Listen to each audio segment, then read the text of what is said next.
Good evening, ladies and gentlemen. Welcome to Mo DeFrank Stadium for round 3 of the PIAA District Playoffs that's coming up in just about 20 minutes. A battle between the Big Cats, Downingtown East Cougars versus your Garnet Valley Jaguars. The Cougars a 12 seed, but coming off of impressive wins against both Chestmont opponents, Coatesville and Downingtown West in the past 2 weeks. Both teams that they lost to by a slim margin at the end of the regular season. They began their revenge tour and won double-digit victories against both of those teams. So a 12 seed, but a very good 12 seed. Quality victories on the roster. We did have Greg Minkleby joining us here shortly. Some heavy hearts at Garnet Valley this week, losing a former football player here and a senior class member. Greg will talk to you a little more about that when he's able to join us in the box. But he also spoke with head coach Eric Van Wyk leading up to this week's contest. Let's listen in on what they had to say earlier this week.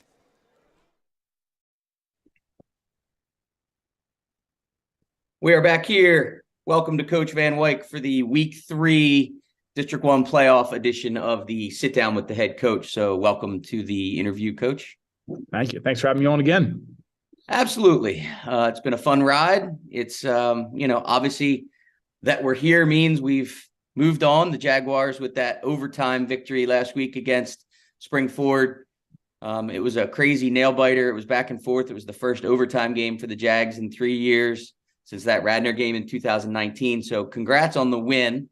And obviously this is the pregame interview for the Downingtown East round 3 game. But there's some things around the Garnet Valley football program. And one of the things that, Coach Ricky always talked about and you have continued to talk about is that Garnet Valley football is so much more than just high school football, and that the saying of football is the least important thing we do sticks out there. And this is obviously a week that tests that theory. So I wanted to get your idea and just have some conversation quickly about the challenge that the team faced this week, and then also some charitable things that are coming up later this weekend. So with that, I will obviously talk about the unfortunate passing of Bryson Hall, a senior teammate, and I'll let you speak a little bit just about that and him and, what it's been like trying to console the kids, the players this week as much as, worry about a football game. Yeah, no question that it's certainly been a tough week, and a really tough week on the guys. And I commend the resiliency of our group. Hearing the news of Bryson on Sunday, it really rocked us. It rocked our whole entire team. Bryson was such a good young man. He had an incredible work ethic. He was quiet, but he was well-mannered. And one of his good friends, Abu Vaca, made a line to me that he was loved by all, and he had no dislike towards anyone, and that doesn't really happen very often in a high school, to have that kind of love towards someone, but also he never showed any negativity towards anyone. So he is sorely missed in our community, and I know our community is reeling right now. But I give a lot of credit to our guys. Last night was the services, and they were there together. Our phrase this whole week has been together, sticking together throughout all this, and they certainly done that. And obviously the football part, that's the second side of the story to this. But the one thing these guys have done is, when we're not practicing, we're talking about Bryson, we're thinking about things we can do, we're consoling each other. But at practice, we talked about just let it loose, play football for 2 hours. And they did a really good job of that. And I commend them for that. Felt like it was kind of like their safe haven Monday through Thursday. So I'm excited for them to get the opportunity on Friday night. But I know it's going to be an emotional time for a lot of us, but we're going to do it together like we have been this whole entire week. Thanks, Coach. That was a great summary of some of the kids and their feelings and their comments about Bryson. I obviously talked to a bunch of the position players throughout the week, and to the point you made, they really took the opportunity of the few hours of being at the school for football practice as a distraction, but as an opportunity to just focus on that and give them at least a few hours where they could just be their normal high school self and worry about football. And I think that's one of the unique things about high school football. It's different than college. It's different than the pros. It's all high school buddies that grew up together playing since they were little kids, playing flag football at the youth club. So to deal with something like that, it's been challenging, but it's been great to see how the kids have bonded together, and that ties right into your theme of together. I wanted to also talk about the next event. I mentioned the charitable event. Coach Dave Resneski has partnered with a few different organizations. Obviously, the Jimmy White, Travis Mannion tie-in. He was out at our practice a few weeks ago, but I don't know the numbers of years. You may, but there is a turkey drive that the football team has done under Coach Rez's direction in partnership with that Travis Mannion Foundation. And that is coming up this Sunday, and it involves all players from freshmen on up. And the community has really hopped on board with that. So just talk a little bit about, giving back and that aspect of the community. Oh, absolutely. This is one of my favorite events of the year that we do at Garnet Valley. And hats off to Coach Rez. I mean, he created this. I think this is the 6th year that we're doing it. And it started off by just saying, hey, we want to get some turkeys and bring them into the city and help people out through the Travis Mannion Foundation. I think the first year we got 100 turkeys. And I think every year we've gone up 100 more. So it's been absolutely incredible what our community has done and bought into this. On Sunday morning from 9 to 1 p.m., we will have different grades each hour at our weight room, which is right where the stadium is. And they're just going to be taking turkeys. If I know a lot of people, we get those points at Giant and Acme, and they give us that free turkey. If you have the opportunity to get a turkey, we would love for you to bring it. And as you said, Jimmy White, an incredible man, a veteran that does an incredible job for the Travis Mannion Foundation. He will be there with us, and he will be bringing those turkeys to people in need throughout our area, throughout Delaware County, throughout Philadelphia. And it's just an incredible event, and I appreciate all the support we've had in the past, and I know we'll get the same thing on Sunday from 9 to 1 as well. Yeah, and we're going to continue to mention it throughout the broadcast, Pat and I, for anybody who's watching that may not know about it otherwise or may not see it on social media, just so that they know of the event, and we'll make sure we can get as many people to chip in as possible and make the event even more successful than it's been in years past. I don't want to hold you up too long. I know you got a lot going on. It's game day. It's week 3. Good luck against Downingtown East. Hopefully we're back here next week for a District 1 championship week 4 interview. All right. Good luck tonight, and we'll talk to you this weekend, Coach. Thank you. I appreciate it. Appreciate your time.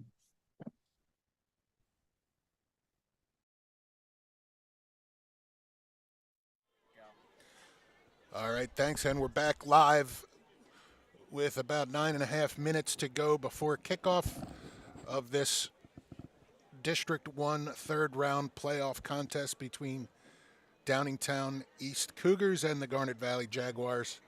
We're going to take a break, step aside for a few minutes, and when we return, we'll have Greg Mink will be joining us in the booth, and we're going to join him for a special message for tonight's game, honoree Bryson Hall. So stick with us, and we'll be back shortly. Thank you.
All right, we're back live. 5.5 minutes left before kickoff. Jags are making their way up to the field, and we're joined in the booth by my partner, Greg Mink. And Greg, a tough week for the students here this week, and I know you had a tragedy among the student body, and I'm not going to say any more. I know you have a message that you'd like to share with our listeners, and so I'll just turn it over to you, Greg. I do. Thank you, Pat.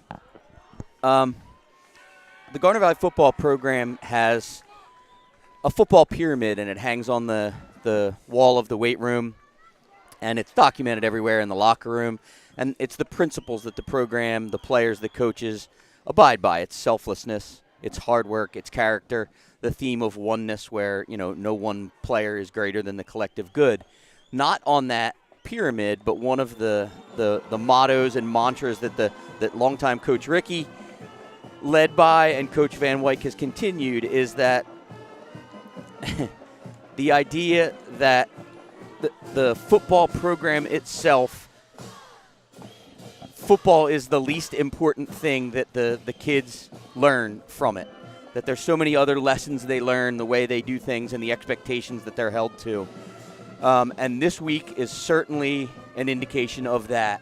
For those that don't know, if you're watching, you see it on your screen. The football program lost their longtime teammate and friend, Bryson Hall, a senior wide receiver and defensive back, who passed away suddenly on Sunday, November 13th. So this week was a range of emotions for all of them. And the players, his friends, asked that we express to the community, and I took the opportunity to express to the community some of the things that they loved most about Bryson. So to do it justice, we wanted to just read some of those things from his peers that gives an insight into who Bryson Hall was.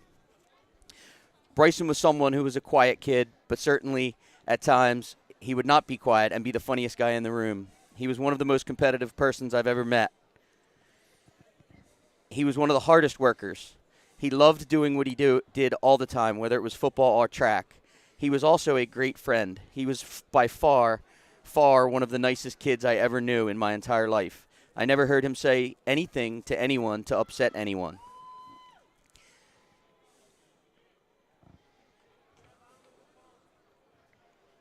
There are so many ways to describe our friend Bryson. He was selfless, he was caring, he was dependable, he was funny, and just an overall great person to be around. He was friendly to everyone he met, he was kind to his friends, and respectful to all of the adults in his life. I don't think there's a single person that could say a negative thing about Bryson. He was quiet and somewhat shy at some times, but he could connect you with a smile. He had a great smile, and it was contagious. And his friend Abi Vaca said it best: Bryson was loved by everyone and never did or said a single thing to upset anyone. We wanted to take this opportunity on behalf of the Garnet Valley football team, the Garnet Valley athletic department, and the Garnet Valley school community to offer our condolences to the Hall family, his mother and father, Nathan and Kathy, and his siblings, his older sisters, Riley and Lauren, and his younger sister, Avery. Our condolences to the entire family. Thank you. Nicely said, Greg. And, of course, the Garnet Valley football alumni reaches out and extends their sympathies to the family as well, and to the entire Garnet Valley football family. So nicely done. And you see the captains, and as Greg just mentioned, Abi Vaca, number 21, is the honorary captain of the week, joining the regulars Matt Mazzaros, Zach Myers, and Kieran Gallagher.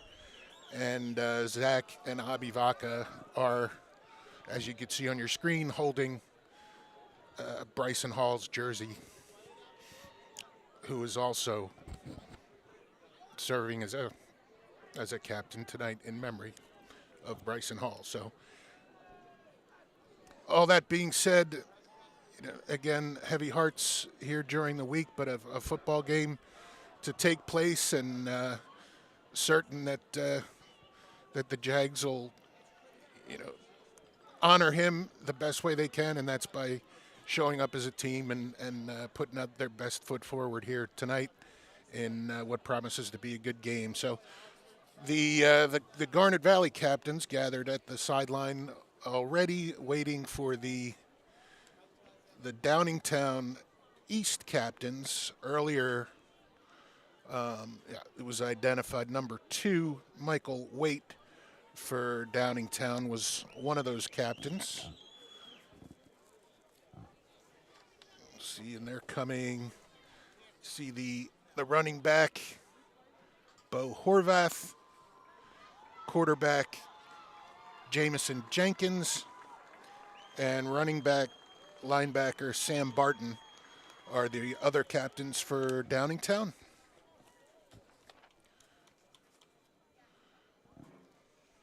Some great field footage for the coin toss.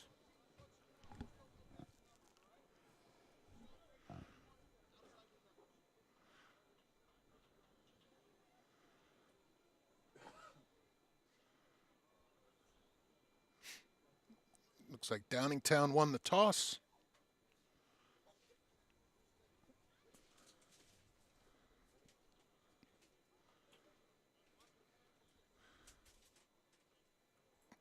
Downingtown wins and elects to receive.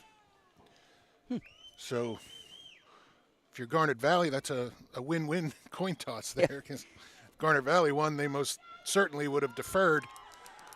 Downingtown wants the ball back, and maybe a tip-off of their strategy is to keep the Garnet Valley offense off the field tonight as much as possible. Greg, we'll talk a little more after the national anthem. Yep.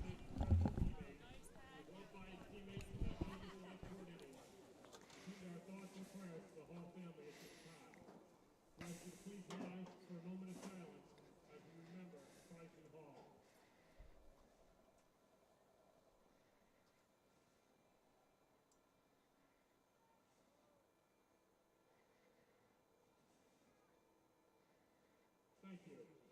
Please remain standing as the Garnet Valley Band plays our national anthem.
Down there on the field in pregame, Pat. Obviously, the weather this week was vastly different than last week. It was much colder, and day by day got colder. It's not as windy today as it was the last couple on the field. There is a wind. It's pretty much blowing straight from left to right as you're looking at it on your screen. Downingtown elected to take the ball when they won the toss. Garnet Valley is obviously kicking with the wind. I'm guessing with an opportunity to kick the ball deep and keep Downingtown on a long field. So we'll see how that wind plays out at all. It is cold down there. I know there's some weather, potentially wintry mix coming through. Not sure if we'll see that or not. I know it's a chance of it, so it's not a given thing, but we'll see how that plays out. And one thing to note, Bryson's friends, his closest friends on the football team, wanted to make one thing clear to their teammates and ask me to make it clear to the broadcast is he loved football, he loved track, and he loved the competitive nature of it. And at least for these next 2 hours or so, he would want nothing more than for the game to go on as usual, and the two teams just go out and play high school football, and so they have it in their mind that that's what they're going to do. Yep. And both these teams coming off wins last week. Downingtown East had a little easier time of it than Garnet Valley. Garnet Valley, of course, a very exciting overtime victory over Springford last week, and Downingtown East handled Downingtown West pretty easily. Both teams very, very ground game heavy last week when push came to shove. We'll talk a little more about that, but back to receive is Bo Horvath, Michael Waite, and it's kicked away from them. I think it's taken by Waite this time, and Jags with a great There you trip go. up there. The deep kickoff down to the hash there, inside the 5 by Comers. Waite with the return, and Garnet Valley able to tackle him inside the, about the 13.5, 14-yard line. Yep, that was number 8, Trevor Sacamandi, I believe, that made the play on defense. So we get a look at the Jaguar defense right off the bat.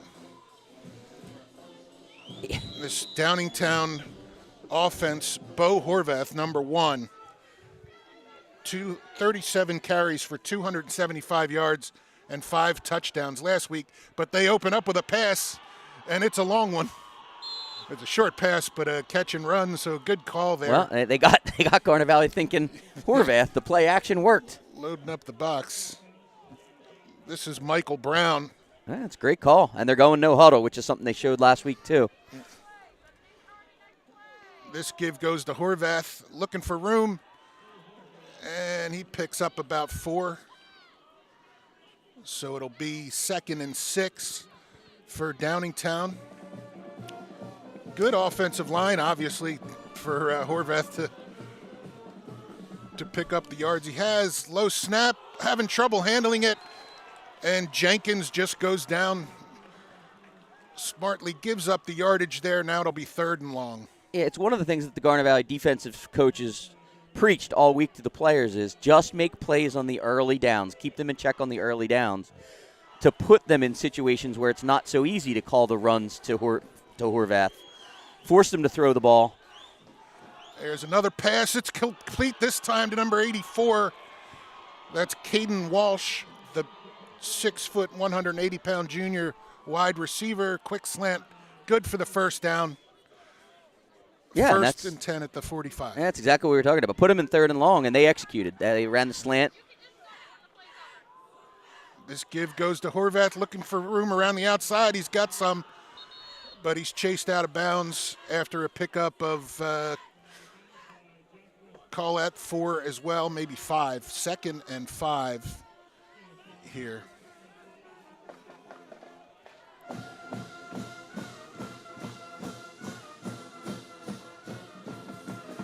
Back to pass is Jenkins. He's going deep and overthrown, intended again for Caden Walsh, number 84, but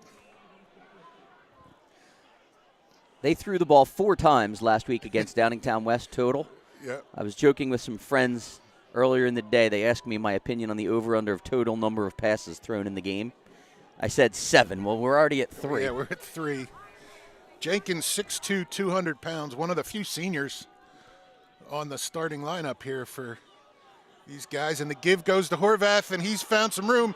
He's across the 45, down inside the 30, inside the 20, and pushed out of bounds inside the 10. He's something. Yep, 45-yard run there. Horvath, 5'10", 180 pounds. He's a really good athlete. He's a lacrosse commit. He's going to be a 2-way midi, go play lacrosse next year at Lehigh, up in the Lehigh Valley. He wrestles as well, and his balance is just spectacular. Horvath up the middle.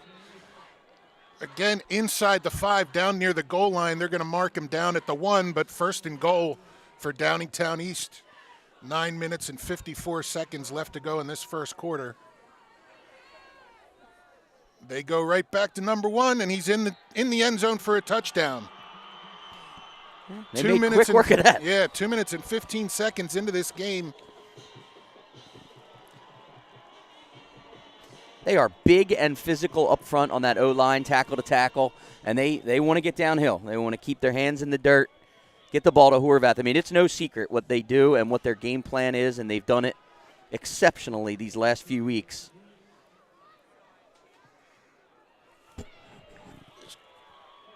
Kick by James Blake is up and good. So the Downingtown East Cougars take an early lead on your Garnet Valley Jaguars. And the Jags offense will get the next whack at this. While we're at it, let's introduce our game sponsors for tonight. We have the Dowdert family and Aston Pizza. Aston Pizza, the Dowdert family, longtime members of the community and of this football team. Matthew, class of 19, Eddie Dowdert, graduated last year. And, of course, on the team now is sophomore Tanner Dowdert. Concord Pet Foods and Supplies, the Muchler family, all GV alumni. Thank them for their support. And our community sponsor, the Brandywine Youth Club. Been around since 1955, providing so much more than sports leagues and athletics, life lessons, and a great tradition in football of BYC Bulldogs growing up to be Garnet Valley Jaguars. So the kick is away, fielded across the 20, and brought up to about the 30-yard line. So the Jags will get started with decent field position. Yeah, and this is, you've watched the Downingtown East offense execute as they've done these last few weeks.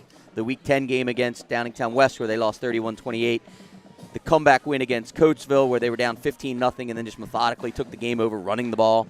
And they did it against Downingtown West last week. So it's no secret. Now Garnet Valley's just got to be able to answer. There's a jet sweep, the play that ended the game last week. Oh, and this is Westberg. Picks up about 14 and a first down for Garnet Valley. Jet sweep around the right side. Hey, he gets through there, patient. I thought he had more room outside, but he cut it back. Yeah. It's all right. Picked up the first down, moves the sticks.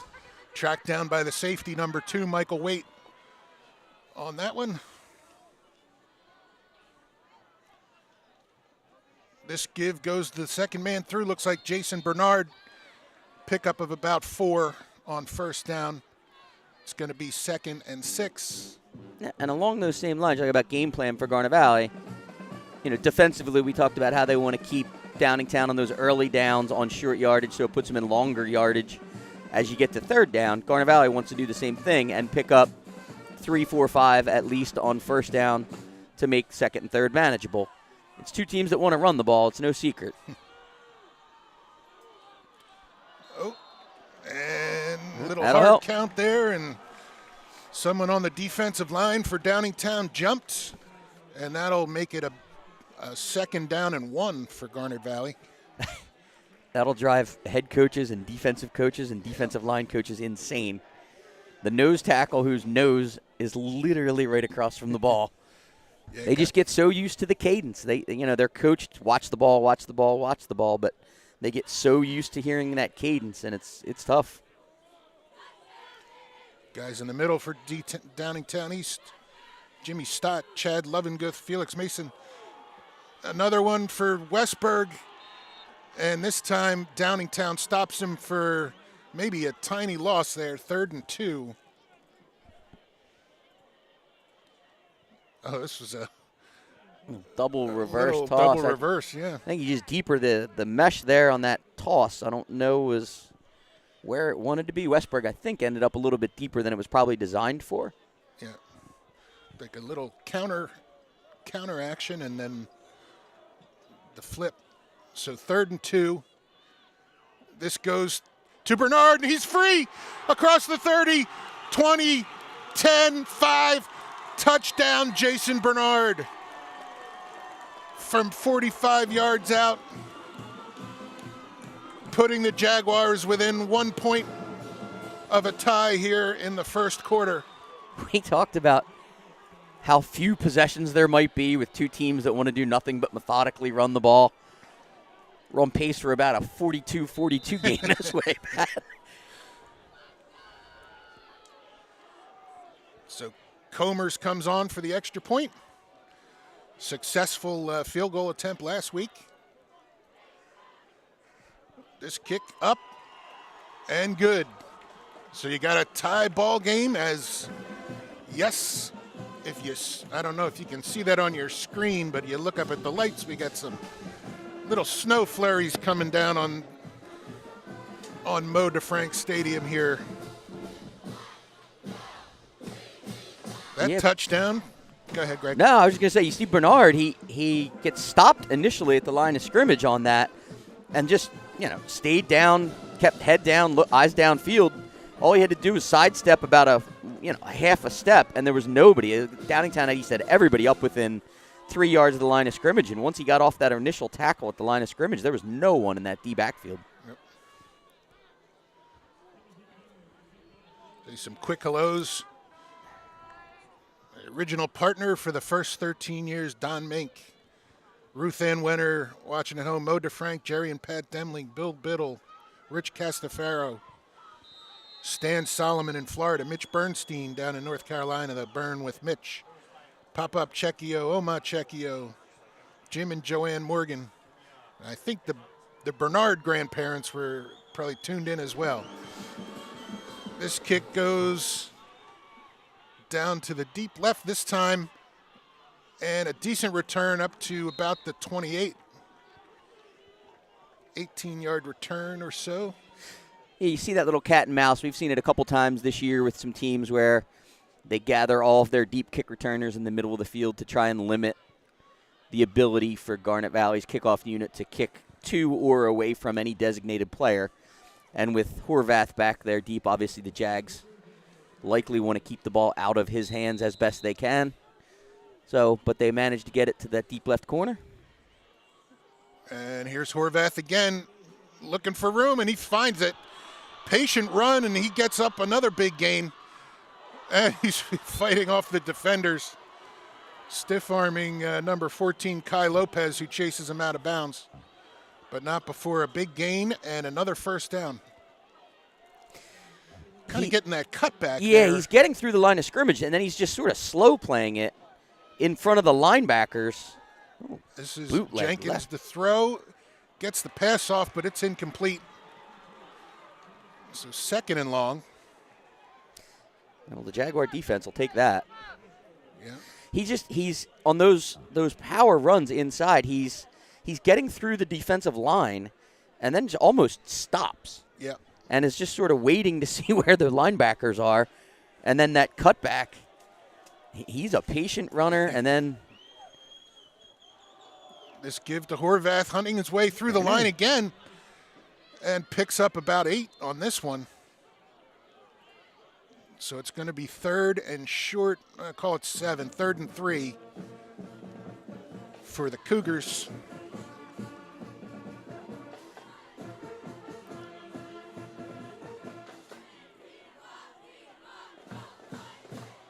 And this goes, it's going to be close. They marked but about a yard looks short. Yep.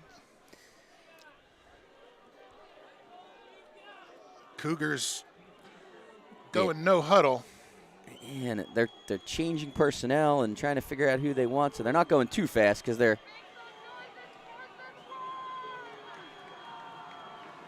They do a thing where they put 2 of the linebackers in the backfield and have that. And that's just it. They line up with Barton and Shannon in the backfield. And the give goes to Horvath, and he's got enough for the first. Needed 1, picked up 2. They're just so big up front physically that it's even tough to find them in the backfield first. So assuming that one of the defensive linemen isn't getting in one of those gaps inside, he's got his time to just pick the spot. Oh, this time Garnet Valley answers the bell and stops Horvath for no gain. Joseph Checchio in there from the linebacker position. So call it a tackle for a loss, 2nd and 11.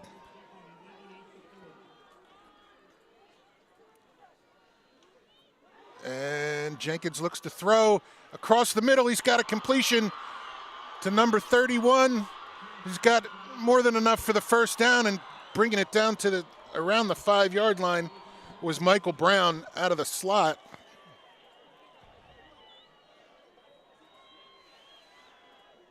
It was Westberg on the coverage, and he hands him off to Lassick on the corner, and the timing was perfect, where they put the ball in his hands in between the two D-backs on the exchange. This is Horvath looking for room on the left side.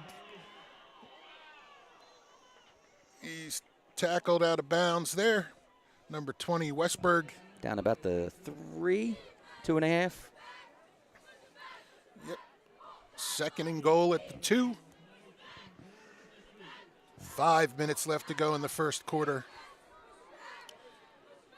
Horvath on the carry. And he's in the end zone for another touchdown. His second of the night. And yeah, so far the Jaguars have not had an answer for the Downingtown East running game. And they've picked up a couple of big plays on well-timed, well-executed passes, which, a little uncharacteristic of what we've seen from them on film, and especially the last few weeks. Extra point up and good. So Downingtown East 14, Garnet Valley 7, with just under 5 minutes to go in this first quarter. Continuing along with some more shout-outs, Jim and Joanne Morgan, Logan Hamilton's great aunt and uncle, Uncle Sam Mazzaros and Uncle Bill Mazzaros, Uncle Sam in Georgia, Uncle Bill in Florida. And a new shout-out for Donna and Jerry Tierney. They've been listening, watching for years. Donna, a 35-year veteran of the Garnet Valley School District, French teacher. Donna Tierney. Buddy Bill Sherman checking in. Jeff Seagraves of the class of 80 tuned in. Hope you're feeling better, Jeff. My brother Dave and his wife Elaine, and a couple of new fans from Elaine's Queen's University roommates, Pam Redmond and Joanne Logan, watching as Garnet Valley returns this one out to the 30. And will have their second possession with 4:52 left to go. And this one, of course, a bunch of folks down in Columbia, South Carolina tonight. Goody and Jack Marcuson, the entire O'Donohue clan, and our friends Billy and Sean McGonigal and their families, all in Columbia for the big upset tomorrow when Columbia shocks the world and beats Tennessee, or South Carolina shocks the world, beats Tennessee. Pitch out to the left. This looks like Mingione, and that's good for about 6. Yeah, there's a crew of Penn Staters. You mentioned the O'Donohue crew that went down there, but I know for sure Cullen Mink and Alex Nicolaitis and Liv Watson took the journey, the 10-hour drive from State College, Pennsylvania, where there were snow flurries all day, down to the warmer climate of Columbia, South Carolina for the weekend.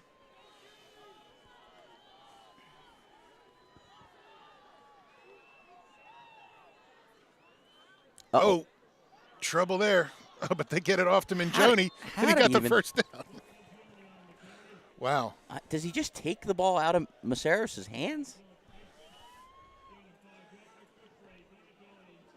It's like a magic trick. I still don't know how he got the ball to him. I still didn't see the ball, but be that as it may, first down Garnet Valley at the 41-yard line.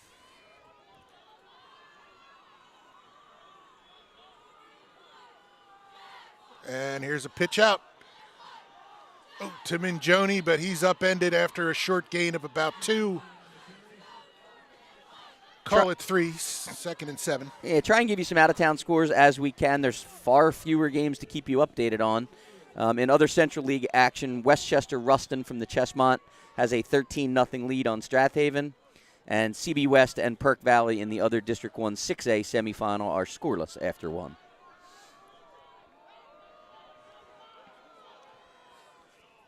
Here's the give to Bernard. twisting and turning his way down to close to the first down. And they're gonna move. They're gonna move those chains. They want the 'Cause clock they running do. too. They're cold. They do not like to measure.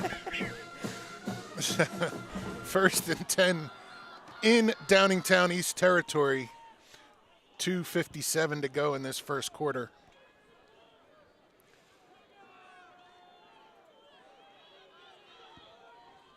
Chris Faith split to the top of your screen.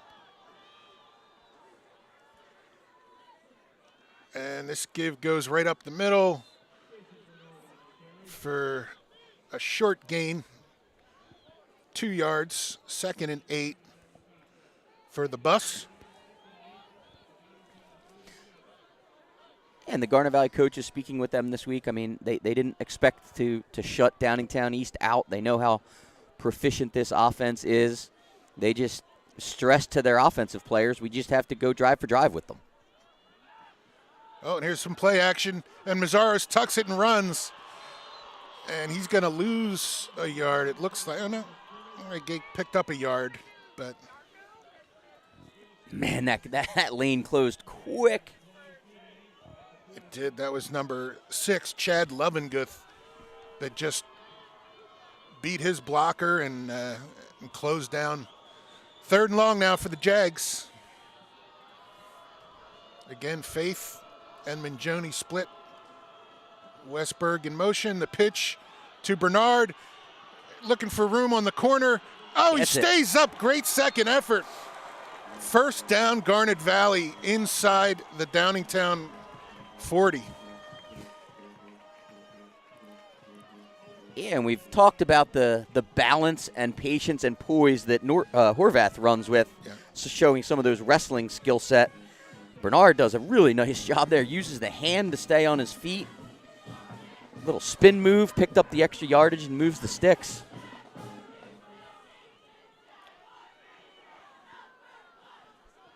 And here's another play action pass.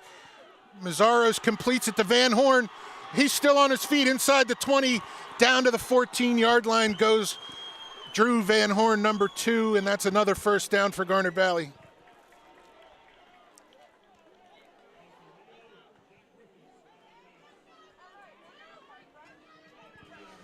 Good balance there for Drew Van Horn as well, keeping his feet.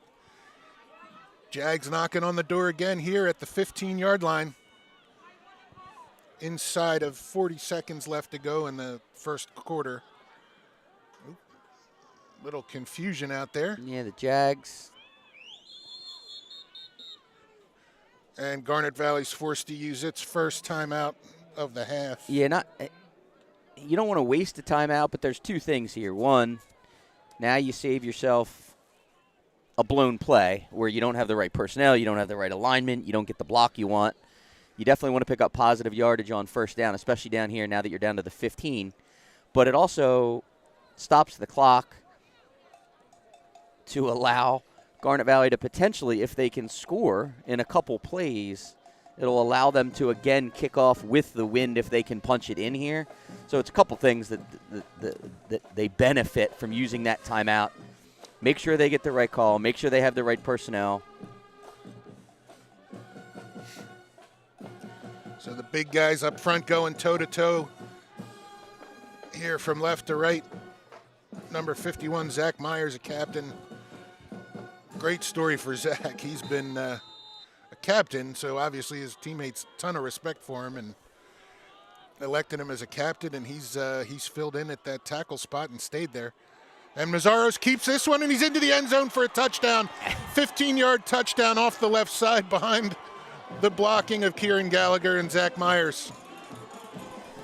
Yeah, and just that. So now extra point pending, but they'll have the opportunity either way to now kick with the wind again and keep Downingtown deep. That's just a great execution by Mazzaros. Great blocking. Good blocking downfield, too, with Minjoni and Chris Faith leading the way.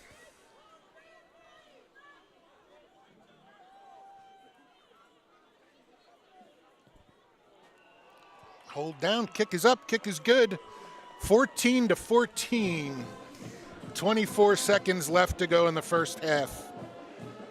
Yep, the blocking up there on the PAT unit, the long snap by Cecchio, hold by Lassick, kick by Comers.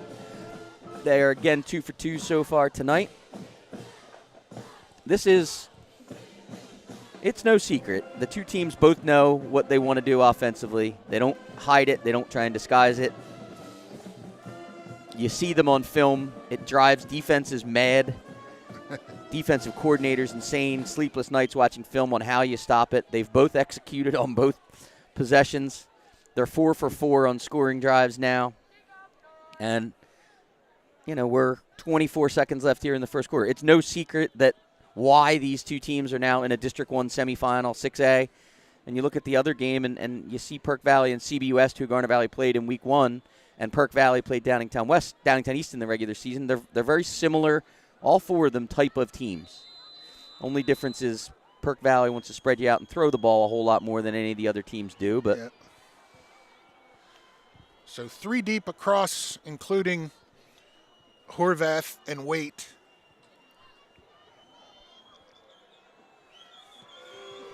This kick a little short, fielded at the 11.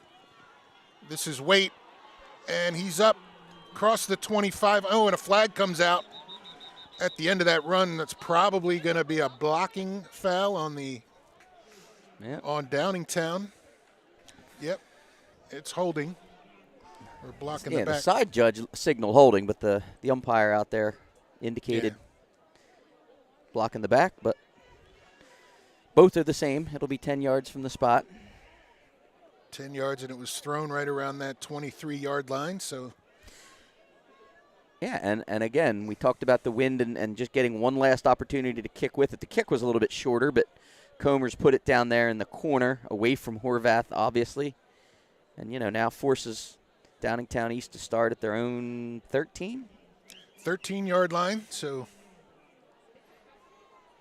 87-yard field for Downingtown. 17 seconds left to go in this quarter. Come out and line up right on the ball. I think one's going to carry it, Pat. Yeah, he's deep in the backfield. You got 2 receivers split to the top of your screen. This play action, looking for some space, and just overthrows the intended receiver there, which was number 10, Jackson Noble. So 2nd and long.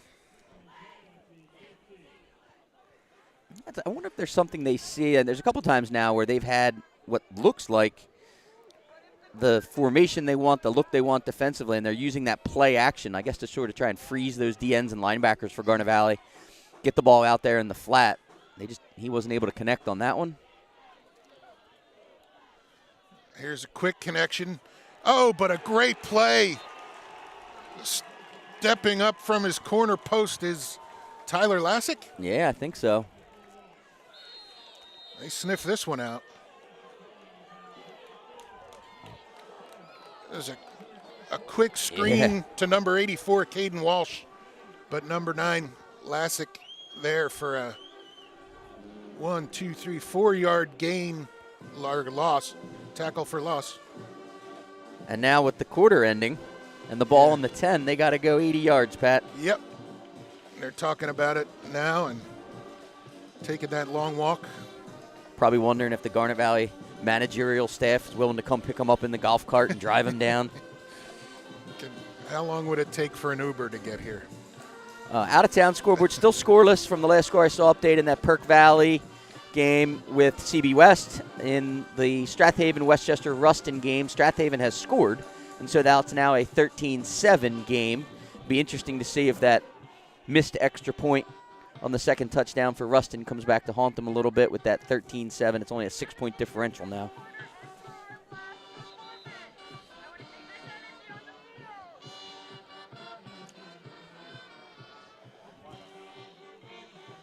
So after one, it's all tied up, 14-14.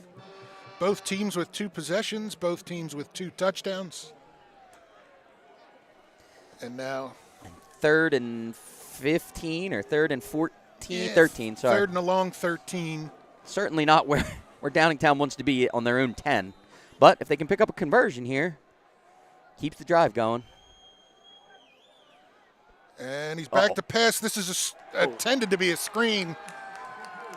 And it falls incomplete. Number 2, Van Horn. Yeah, and they had it set up. It's just the pressure of Drew Van Horn coming up the middle on this little delayed blitz right there. Forces him to throw it to Horvath sooner than he wanted.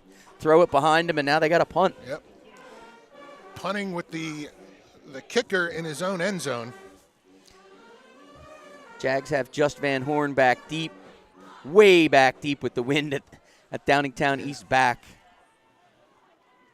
Kick gets out low, and Van Horn fair catches it at the 45-yard line. Well, the first defensive stop of the night goes to the Jags, and as a result, they get their first possession on the Downingtown East side of the field from the 45. So now the Jags go into the win, see what they can do.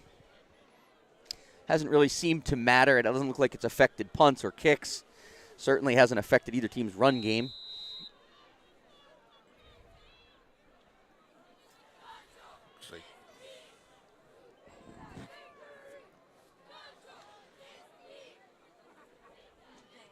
Oh, pitch out to Bernard and makes a guy miss and turns that play into a negative into a 7-yard positive. gain. Yeah. I mean, just unblocked. So unblocked. Yeah. Number 5, Fred Bono, crashes in there, but Bernard made a miss. And instead of a tackle in the backfield, we got a 2nd and 3 for the Jags.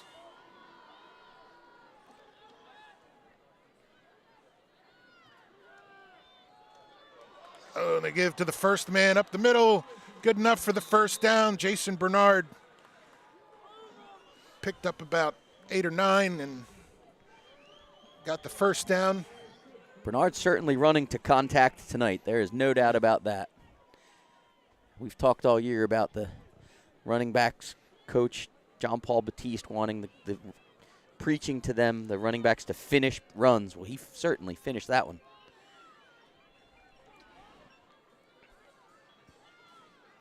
This give again to the first guy through. That one Downingtown was there for, and just a pickup of 1, 2nd and 9.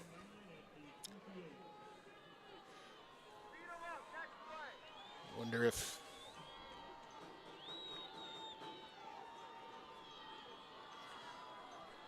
here we are with another unbalanced look for the Jaguars.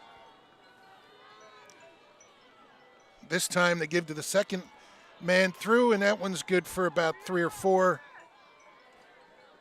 Is that Saccomondi, I think. Trevor Saccomondi that Yep. time? Okay. Get a really eagle eye on these all these running backs. You got 8, 5, 6 6. guys, 6 guys that can be carrying the football here, and They all have similar looking numbers. Roman Panarella checked into the lineup here. He's a tight end. Oh, and Downingtown jump. That's going to be a first down. We're right close to it. Yeah. They're Knowing the way these guys love to measure, I think it's going to be a first down. Oh, maybe not. He's turning. He's looking in. Very, very close. Oh, yep, there they And- go. So the Jags are up on the ball. They got to wait for the chains to get set, obviously. Twins to the top of your screen. And the pitch to Bernard being pursued, and they got him this time. Tackled for a loss. It's going to be 2nd and 11 for Garnet Valley. Yeah, they just stretched it out. They did a really nice job of staying flat, staying on the outside shoulder of the Garnet Valley blockers, and were able to just force Bernard to keep working laterally wider and wider, and he just ran out of real estate. They were able to let pursuit catch up to him. 2nd and 11.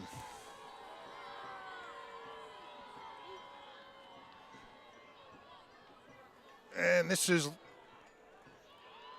Minjoni this time. That one good for just a couple. 3rd and 8. 3rd and 7. Give him 3. 3rd and 7. This is clearly 4-down territory, I would think. Kicking sure you wanna into the kick into the wind. wind there. Yeah. I would think they'd have to be inside the 15, and based on, down and distance situation. And this is Mazzaro on the keeper. He grabs a few of them. Now it's going to be decision time. Yeah. 4th and a long 3. And they will indeed keep the offense on the field and go for it. First really huge play for both sides. Yeah.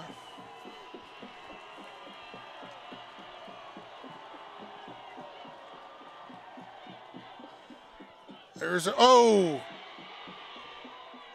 Westberg recovers the ball, but he's snowed under by Downingtown East defenders, and the Jags are going to turn that one on I'm over not on sure downs. what they are trying to do here.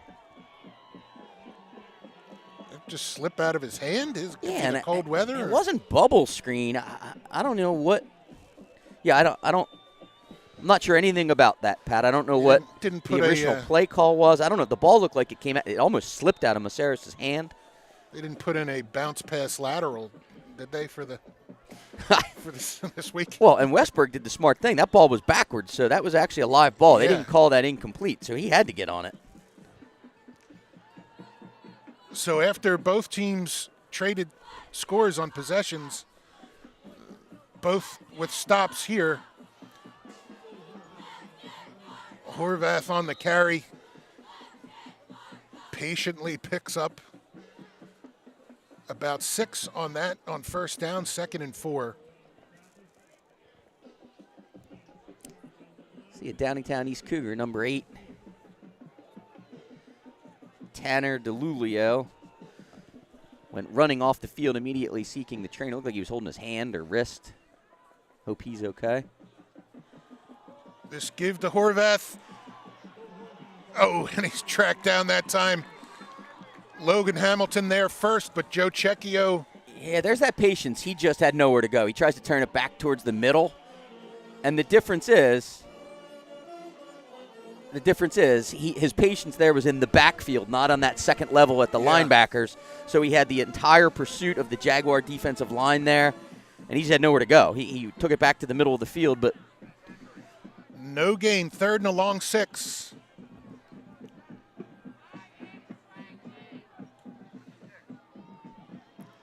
This is a keeper, but he's wrapped up No quickly. gain. Is that Kieran Gallagher? It looked like. is Or it no, Kieran 50. or Vince Manna? Oh, nice penetration there. Vince Manna, number 50. Yeah. Well, first quarter was nothing but touchdown drives. Second quarter's been nothing but stops. Yep. So Downingtown to punt for the second time. Oh, looks like they got a piece of that one. Short kick, angles out of bounds, inside, well, across the 45, 47-yard line. The Jags again with the ability to get the quick stops on D without giving Downingtown, the opportunity to pick up yards and move the sticks. For their second possession now, they're almost right at midfield.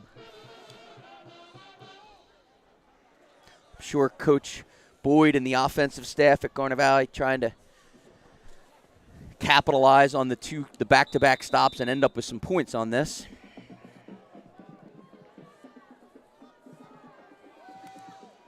Here's the counter. Oh, and Westberg slips.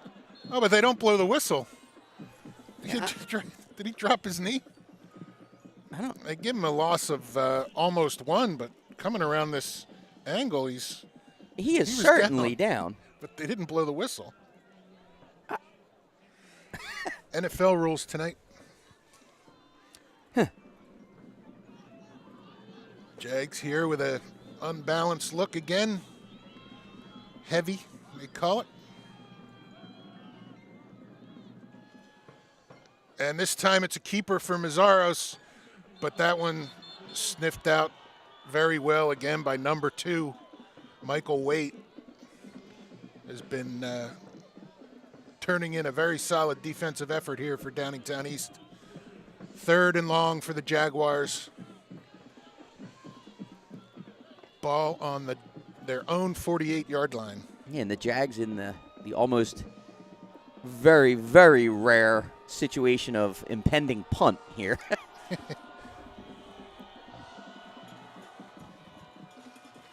There's the option. And this has been, and Joni, and he's hit. Met and tackled. That's number And he's down. 42, Sam Barton.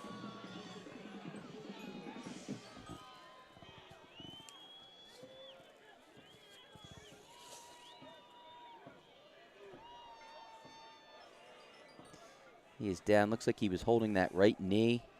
I don't know if the knee buckled on him. Right.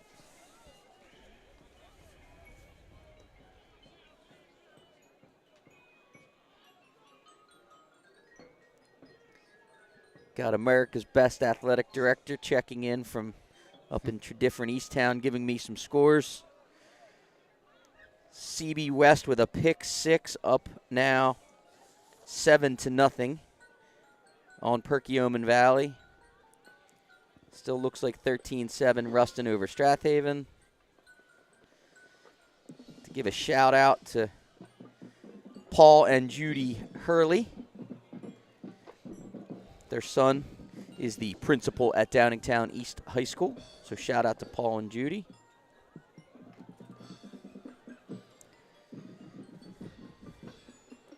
Got some Van Horn family shout outs. Oh, there you go. That'll take a while. Got the Van Horns all watching at home, the McGahee family watching at home, the McDowell family in Bucks County and Laurel, Delaware. Also shout out to friends and family from Fulton County, PA. Grandpa Maceros from Austria. Great aunts Jane and Becky from Harrisburg. Grandma Gordon from Needmore. They've all tuned in and are watching. That's good to see Minjoni's up walking off on his own power. Yeah.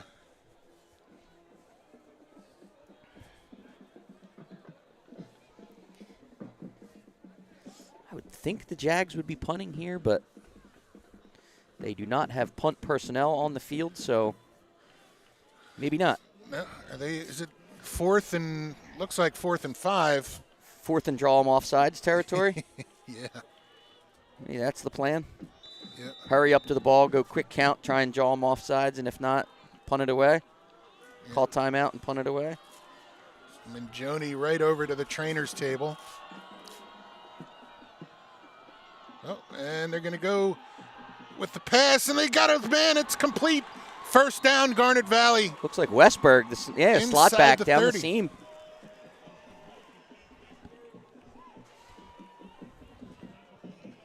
Oh, yeah. Nice little route. Found that soft spot.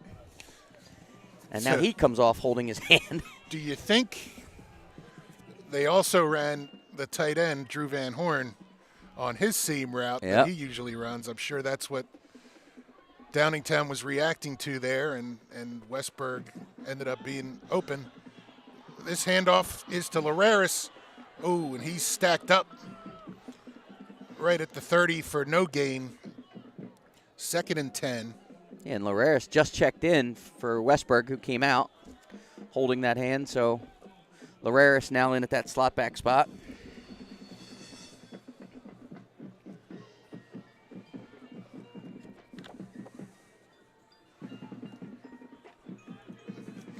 Upper Dublin with a 7-0 lead on Plymouth Whitemarsh in 5A action. Oh. Wow. That's Checchio, the second man through, but Downingtown defense is really stepping up here in this second quarter. Westberg back in, so it's a good sign.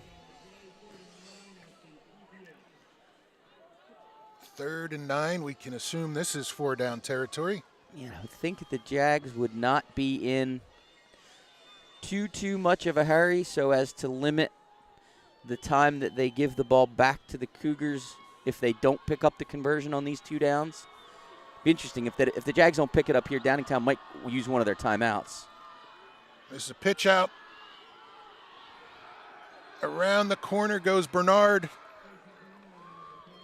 Well, they don't have to use a timeout because he went out of bounds, so the clock stops. Wow. Downingtown doing a really nice job getting off their blocks.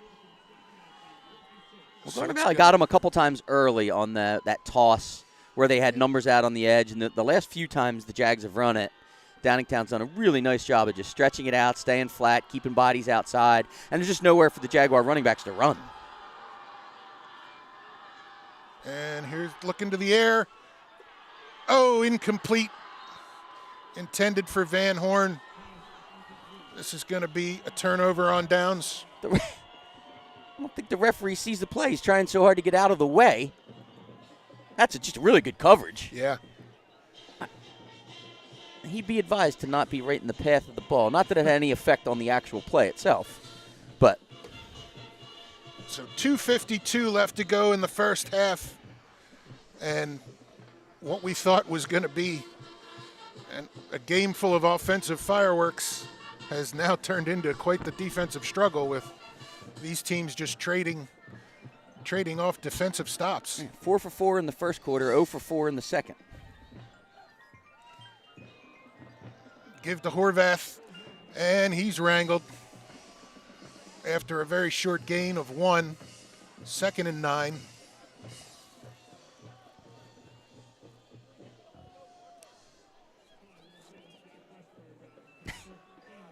This is as slow as they've gone between plays all night. You'd think they'd be in 2-minute mode, but.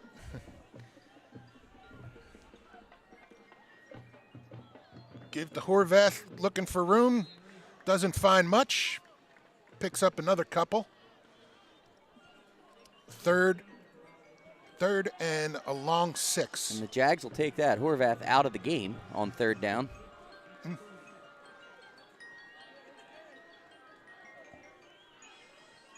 Clock running.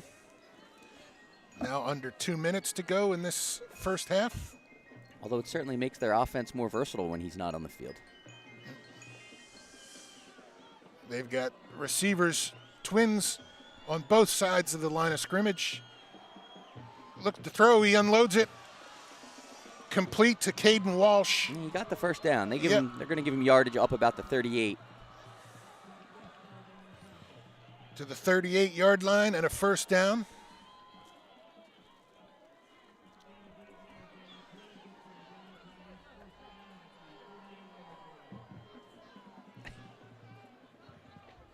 Horvath's still not in the game. Yeah, wondering if he's got an issue. This give goes to the other running back. You can see him on the sideline over there. He's stretching. At number 30, Owen Lammy, a 5'10", 160-pound junior. He looks like he's trying to stretch his lower back. He's moving around. He's not with the trainers, but he doesn't look quite right. Jenkins hands off inside to Lammy again. Picks up a few. It's going to be 3rd and 3. Tackled by number 25, Logan Hamilton. They certainly don't look like they're in 2-minute mode, Pat. No. Yeah, now under 30 seconds to go. See if he's going to take a shot here. Oh, he's going for the quick completion. He still makes it. That's first down. And the pile's still moving.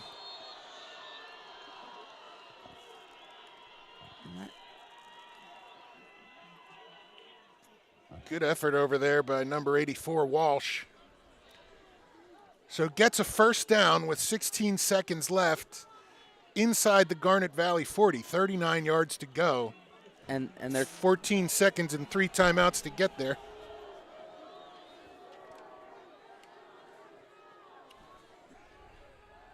And Walsh back, or Jenkins back to throw. He's going for deep. Oh.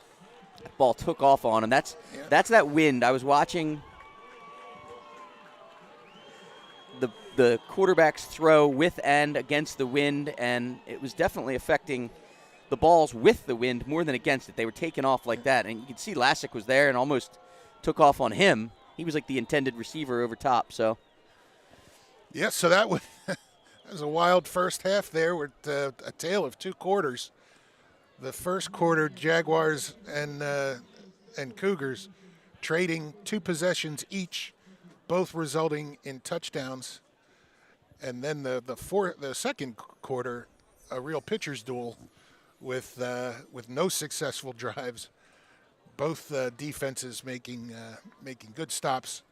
Of course, Downingtown won the toss but elected to receive. So the Jaguars will start the second half with the football, and we'll see what adjustments these two teams make at halftime, and we'll step away for a little bit. We'll let you listen to the Garnet Valley Marching Band, and we'll be back with you in about 15 or 20 minutes.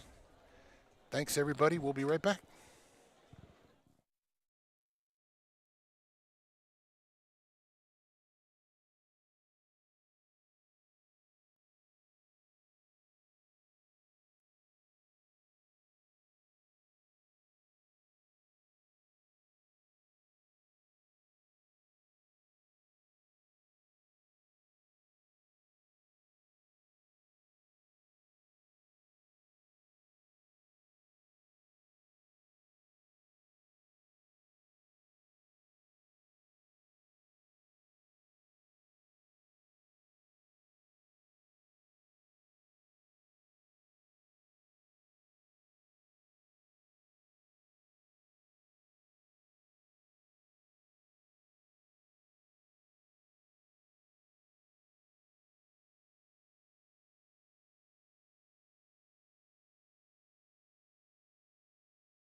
Good evening, Downingtown.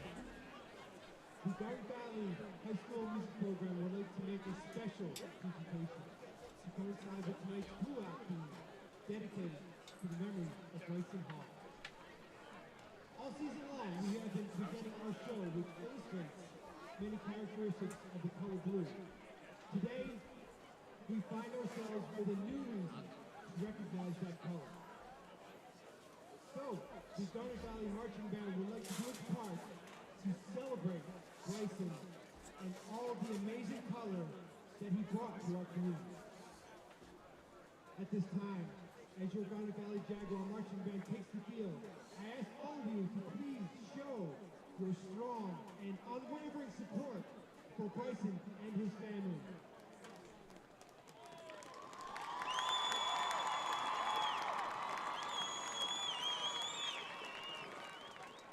We give you a special presentation of Out of the Blue. Drum majors, is the band ready?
All right, welcome back, everybody. Halftime here at Mo DeFrank Stadium in this tightly fought Round 3 6A PIAA District 1 playoff. The Cougars of Downingtown East all tied up 14-14 with the Jaguars of Garnet Valley, the number 1 seed. Downingtown East, of course, the number 12 seed coming in. Some fun alumni in the booth at halftime here. Saw Coach Clevenger from the good old days at wrestling at Garnet Valley, as well as a junior high football coach up here. English teacher Henry Melius stopped up before the game. Class of '84's Dean DePasquale was here, and of course our good friend and now broadcast student up at Penn State, our man Ben Hoyt, came back on break and visiting us in the booth this evening. So welcome home, Ben. And of course the Jags lost the toss, but Downingtown electing to receive at the beginning of the game, so the Jags will get the ball to start this second half. Going back to receive, looks like Ronnie Lararis and Drew Van Horn will be the deep backs. Minjoni Yeah, he hobbled is off. up. Saw him at halftime walking around a little bit gingerly. I don't know. He wasn't like he had his equipment off. Wasn't like he was on the training table. So maybe they're just trying to limit his reps, get him out there and off the KOR unit. He looked like who would that be then at the up around the 25? Trevor Saccomondi. Okay. So this is Lararis on the return and brings it up. Caught it inside the 10, brought it up to about the 30-yard line of Garnet Valley. So Jaguars take the field. The Jags' 3 kickoff returns have been to the 31, the 29, and the 30. It's consistent on the return and consistent on the coverage for Downingtown East. Big half coming up for that offensive line. Zach Myers, Kieran Gallagher, Dylan Bledsoe, Wiesendanger, Manna, McDowell, Van Horn, Dorf. And this is Mazaris on the keeper. Picks up about 3. Call it 2nd and 7. All right, Westberg checks out. Checchio checks in. No pun intended. It might be that Checchio was playing just defense in that first half, but with the banged-up Minjoni, it looks like it's going to be Bernard and Checchio in the backfield.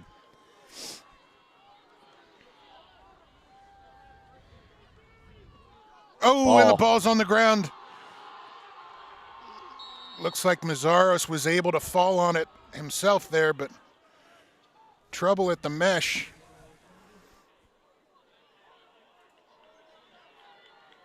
Yeah. Just didn't get it.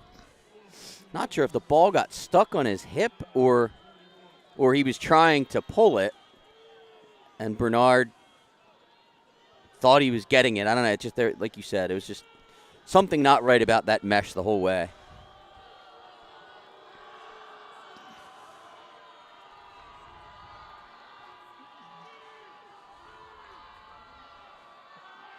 Mazaros to throw. He completes it to Kevin Green on the outside, who brings it up across the 35 to the 36, but that's going to be short. 4th down and 4. Yeah, well, and they are going to punt. I was going to say, I would like to go for it inside 4th and 5, but So not so sure on the ball on the 36-yard line in your first possession of the half, if that's such a wise idea. our first look at Brandon McConnell in a few weeks. They're back to kick.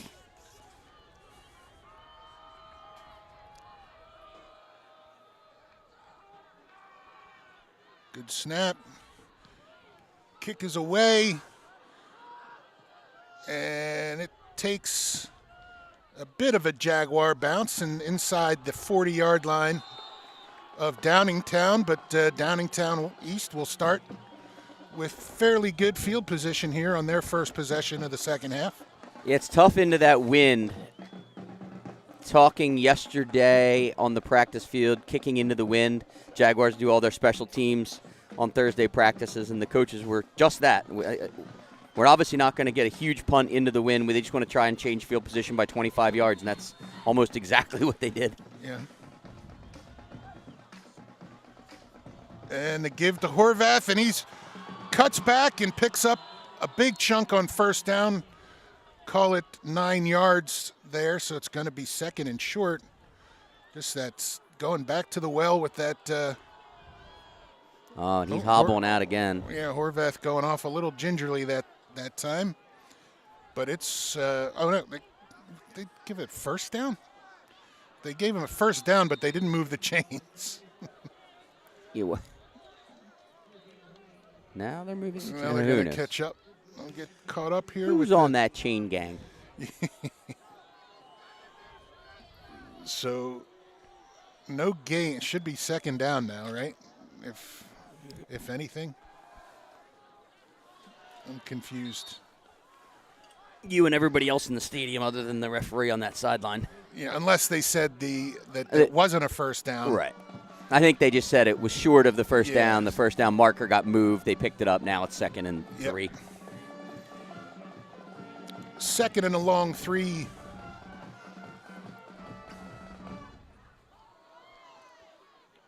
Give up the middle. He stopped after a pickup of 1.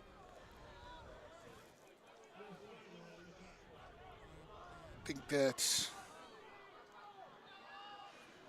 And they go right back on the ball.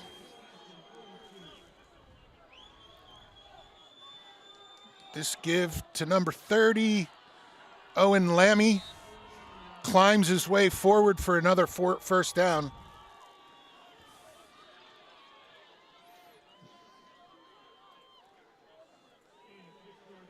This is an interesting that the Jags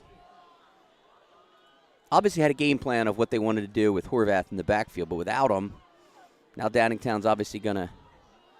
Lammy's picking up. Well, he only got 2 there. Yep. Good pursuit there by the Jags.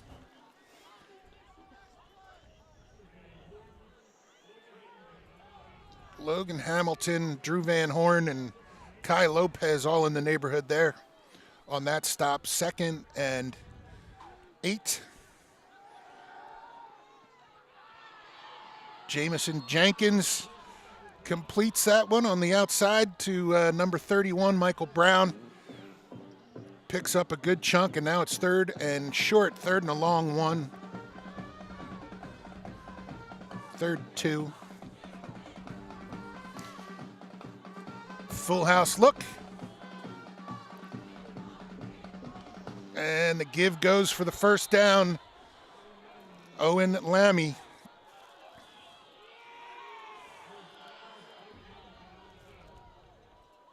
And Downingtown right back on the ball again. You see that replay of the first down. Oh, and a little collision there. Jenkins hangs onto it himself and tries to make something out of nothing. Gets almost a yard. 2nd and 9.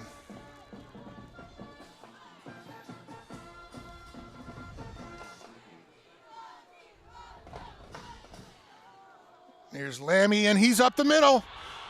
Got a first down inside the 10-yard line for Downingtown East. And this Downingtown East offensive line doing some road work down here.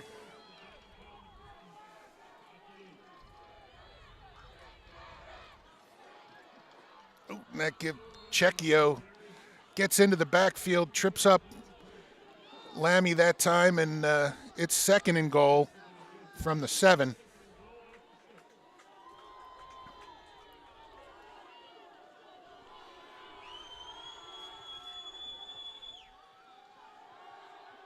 Jenkins looks to throw, looking at the end zone, incomplete. Pass Looks like it was intended for number 10, Jackson Noble. And I think it's worth a shot. I'm assuming that this is 4-down territory. So take a shot on 2nd down. Now you've got 2 downs to pick up 6.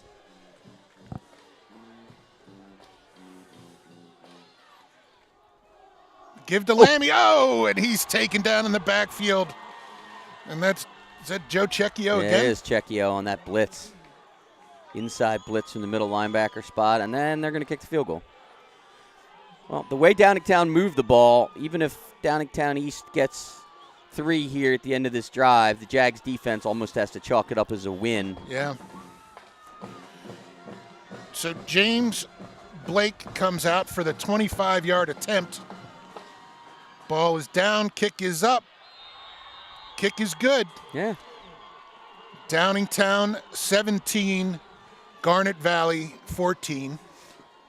Yeah, and the Jags capitalized, on those first 2 drives just like Downingtown did in the first quarter and have now come up short on 4 straight drives. So they got to try and figure something out on that end of the field. Into the wind here for their next 5:04 of this third quarter.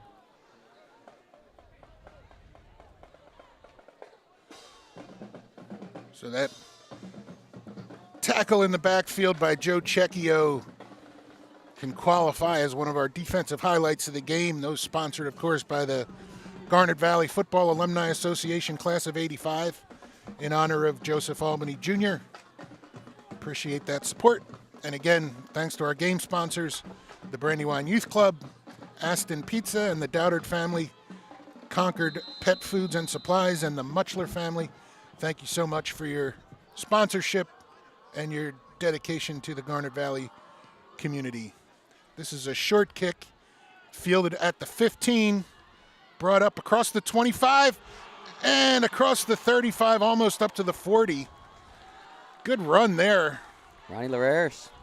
Yeah, Ronnie Larreris. Talk about the term we've used a couple times here, a patient return that time. Got it up to a point and then waited for some blocks to clear out. Jags will start at their own 38.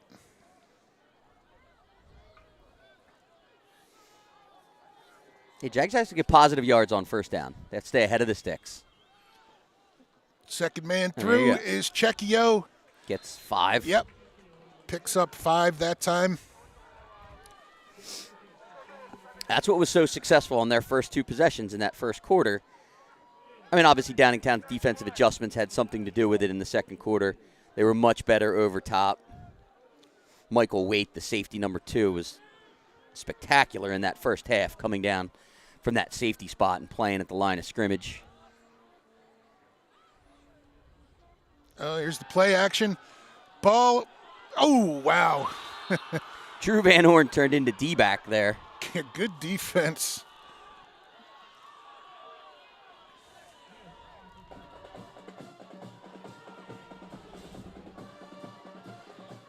Had 3 receivers. Yeah, it was sort of in between all of them. Yep.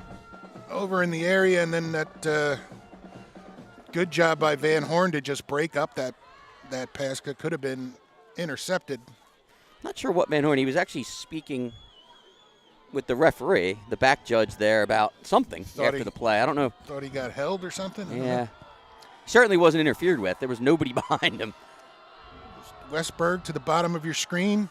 Mazzaris looking to throw. He's going to set up a little screen.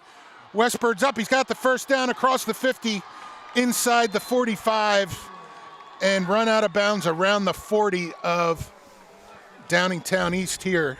Great call. Backside screen. Gets a great block from Zach Myers there. Sets up the screen. Lets Westberg get inside, up in front of that block. Westberg comes off for this play. Cecchio and Bernard in the backfield. This one goes to Cecchio. Again, got 4.5, so. Call it 5, 2nd and 5, long 5.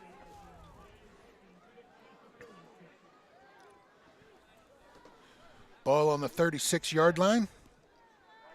Westberg checks back in. Chris Faith checks in, the wide receiver.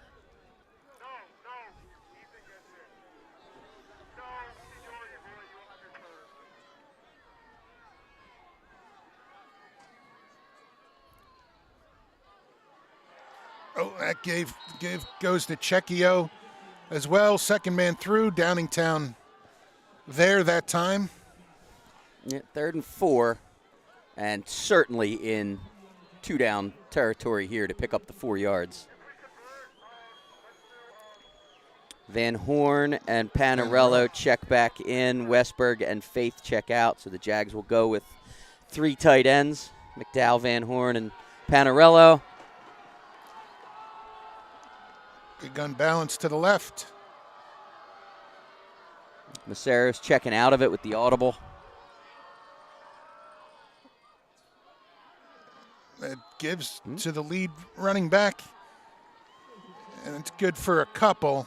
Picks up a 4th and sets up a 4th and just under 3. Yep. Looks like, well, no, right about 3. So 4th and 3. Panarello stays in the game. Clock running under 2:28 to go in the first quarter or the third quarter. Bernard and Checchio in the backfield. And Mazzaro's looking to throw. He gets rid of it down the middle, but no, falls incomplete. Just under pressure, threw it up, intended for Van Horn.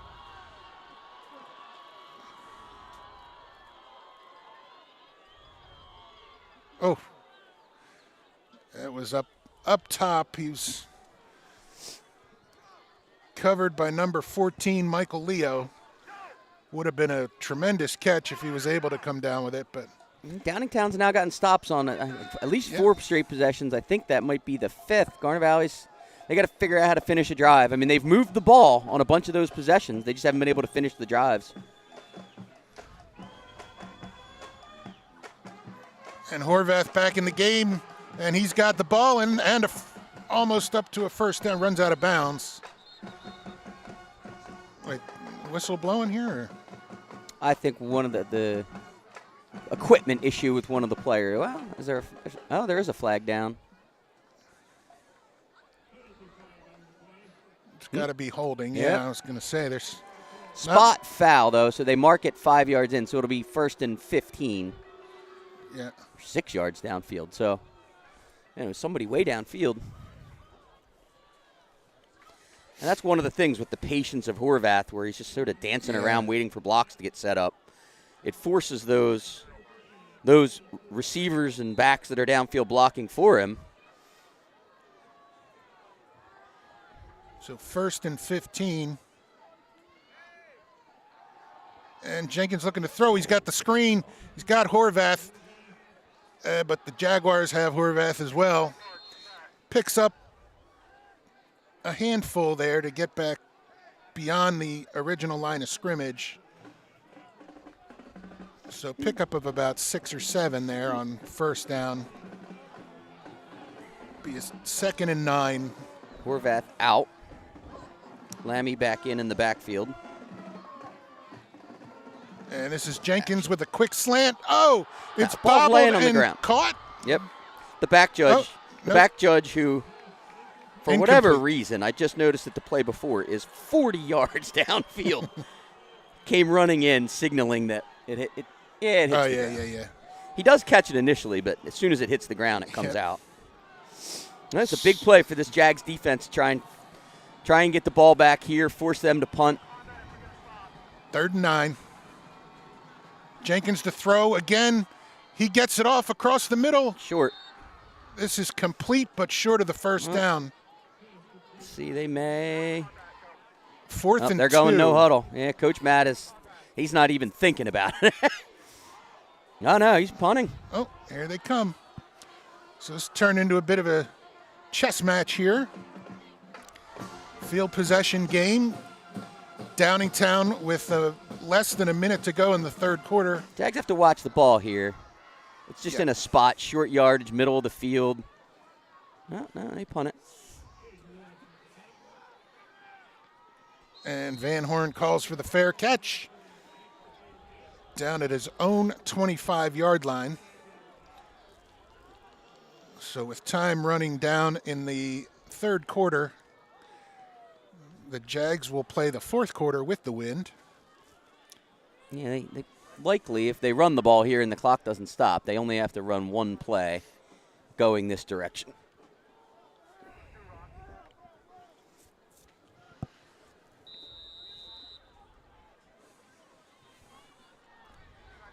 See what they have dialed up. Coach Rich Boyd, the offensive coordinator, calls in a play. Tight formation for the Jags. Oh, and looking to run the counter, it looked like, and having a little ball security issues tonight. Oh, and there's a flag down as well.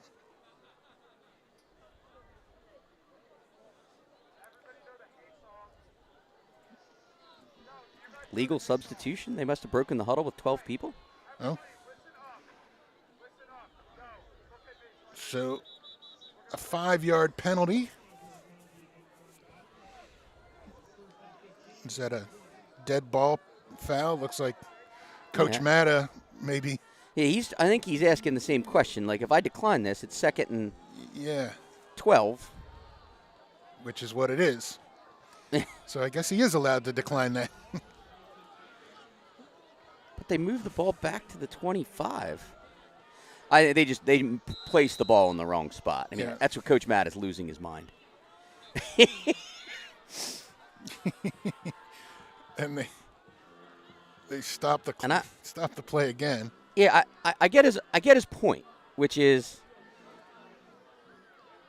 the ball was like 3 yards in the backfield, so it should rightfully be 2nd and 13. Yeah, I thought 12 or 13. But I think assuming he took the penalty, they moved the ball back 5 from the first down marker from the 25-yard line to the 20. Then Coach Matta, after discussing it with the referee, decided to. Oh, they got it right. They got it right. Yeah, so they move it back. It's going to be 2nd and 12. Right.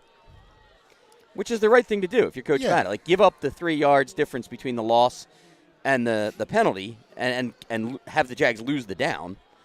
But, it just took the referees a while to get to the right. Jet sweep. Westberg, he's up across the 30 to the 31. Makes it a manageable 3rd and 5, 3rd and 4. Yeah, 3rd and 4. Jags will not snap the ball here.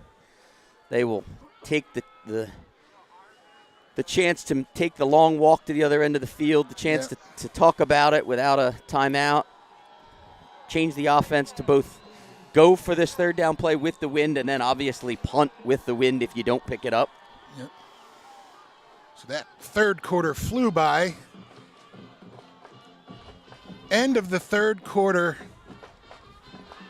3rd round District 1 playoff. Jaguars trailing the Cougars of Downingtown East 17-14. They have 12 minutes to turn this one around. They have the ball.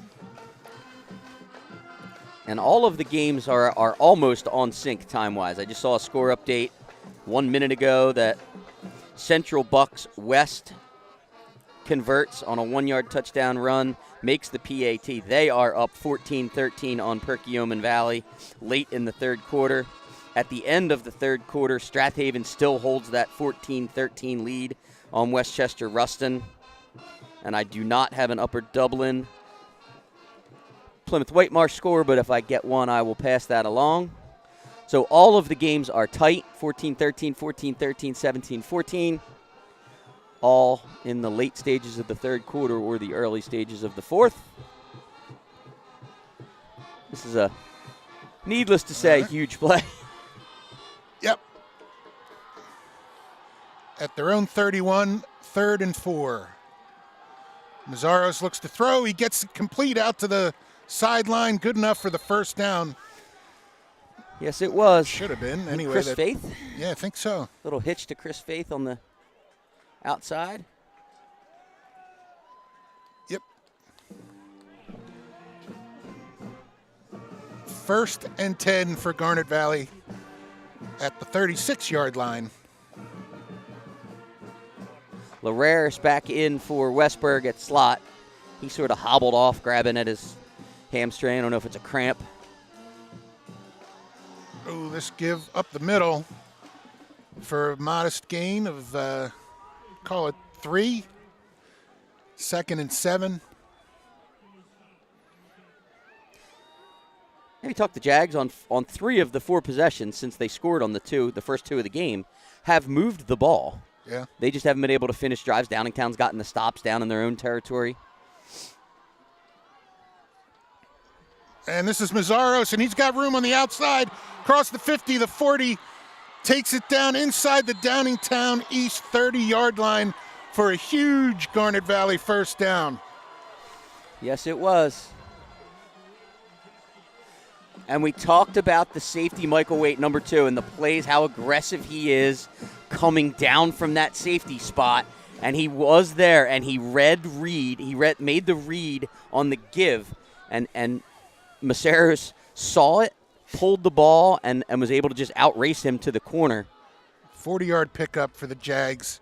This goes to Checchio, and he stumbles forward. Wrangled after a gain of about 3. 2nd and 7 for Garnet Valley.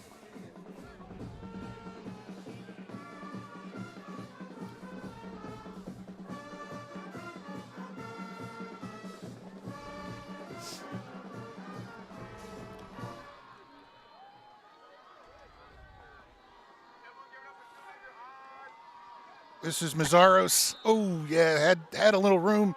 Tried the same play the other side, but lost his footing. He kind of stumbling. I don't know if he got kicked by one of the linemen. Something tripped him up. Maybe the 25-yard line. So 3rd and 5 for Garnet Valley.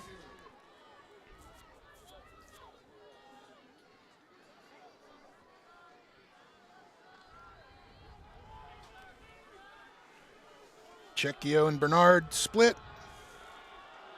Is that? Oh, and Bernard's got the ball. Going to bring up a 4th and 2. Yeah. Mazzaros running to the sideline to get a play. He may have had his own ideas about what he thinks might work down here. So here we go again, 4th and 2. Jags are going field goal. Oh, boy, here we are.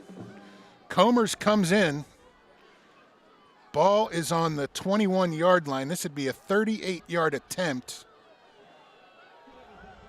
Tyler Lassick holding. Who's snapping this?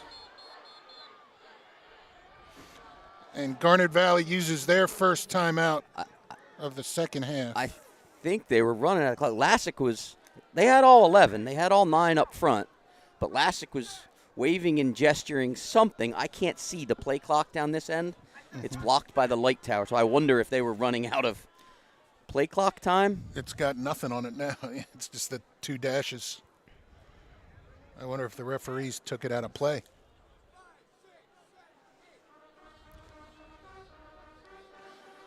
So the Jags talking about this one.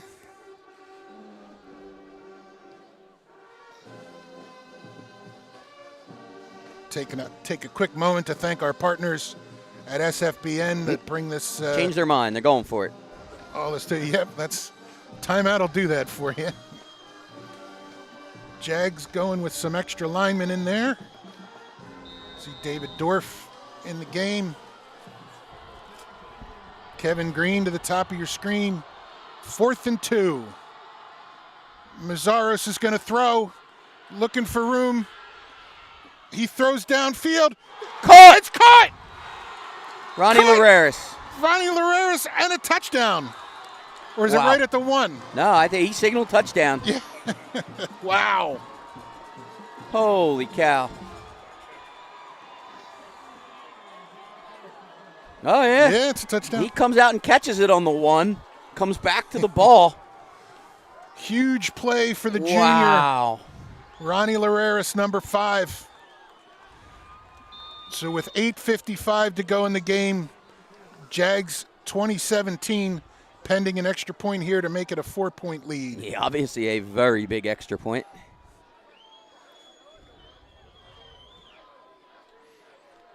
Ball is down, kick is up, kick is good. 21-17 Garnet Valley. Well, there you go. There, 8:55 left to play. they finished that drive. Yep. That was a huge play. Mazzaros under some pressure, rolling out, getting the ball up, and Ronnie Lareris going up the ladder to grab that one. Great concentration. Pulls it down. That touchdown brought to you by Joseph Anthony Retreat Spa and Salon. Locations in Glen Mills, Springfield, and Center City, Philadelphia.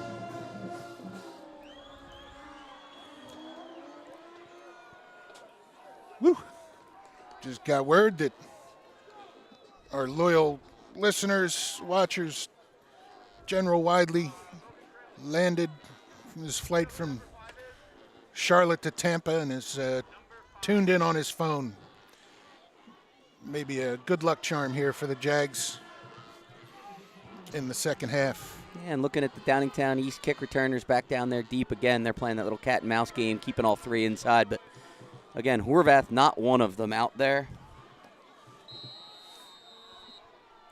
They've got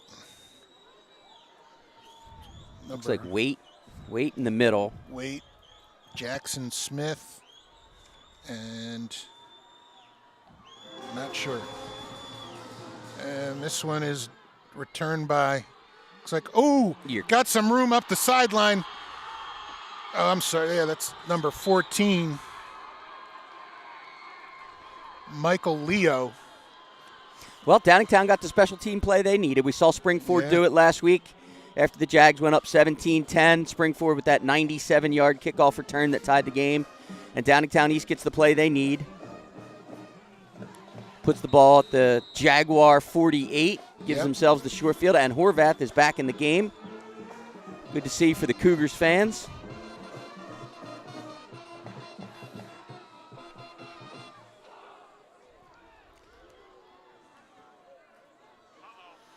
Alec Eskin checking in with us as well. And this goes to Horvath. He's got room around the outside. Oh! Heck of a play by Joe Cecchio. Cecchio got enough of his ankle to put him off balance, and he couldn't right the ship. Yeah. Wow, so that looked like he had some room to run there if he could have straightened up, but instead settles for a pickup of 1 at 2nd and 9. And here's Horvath again. Nowhere to go. He swallowed up that time. Cecchio trying to get the sideline and the fans cranked up here. Yeah, he's played a whale of a game at that middle linebacker spot. Big lineman up front for Downingtown. Number 77, Adam Abaraya, Luke Fowler, Ryan Konchek, Ryan Moses, Aiden Flaherty. Going head-to-head with that solid defensive line for the Jags. And this is Jenkins back to throw, and he's hit as he gets rid of it. Ball falls incomplete. Van Horn there as well as Logan Hamilton. Yeah, pressure coming from the backside end. You see Van Horn gets around outside, Hamilton inside, and they're going to punt. Yeah, 4th and long. Getting into the field position thing here. Drew Van Horn back at inside his own 15. Get away from the ball. Yeah, this one's coming down. Bouncing inside the 25. But the Jags will get it there at the 23 with 7 minutes and 27 seconds left to go in the game. Yeah, that's actually a bigger play than you might think. Punting into the wind, so the ball's going to die and come up short. The Jaguars at this spot in the game with a 4-point lead with 7.5 to go. All they want is the ball, the opportunity to put a drive together and end this with the ball still in their hands. So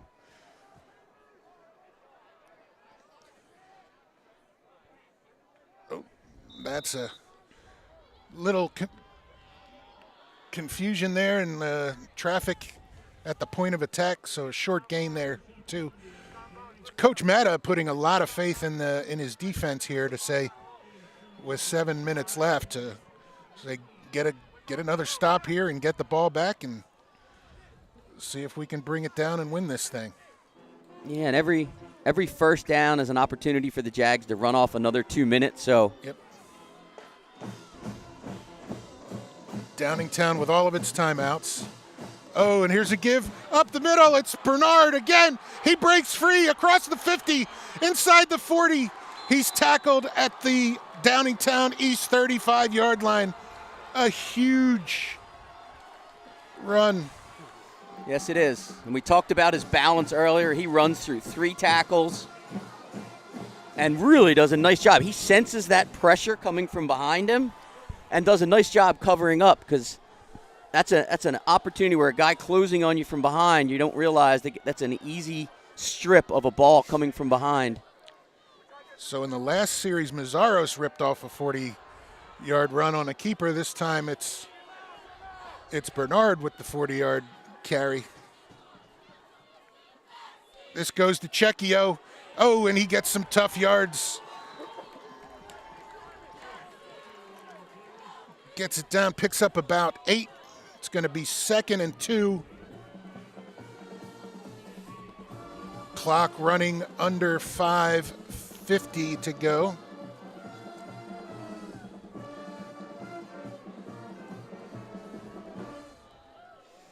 You would think the Jags won't be snapping any of these balls until they're inside 7 and 6, probably 5 seconds left on the play clock. Take as much time off the clock as possible.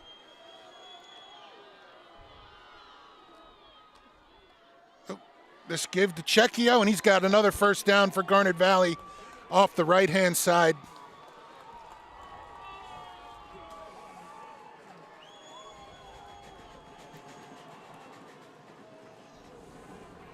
Nice job by Manna and McDowell on the seal there, and enough for Cecchio to get the first down. 1st and 10.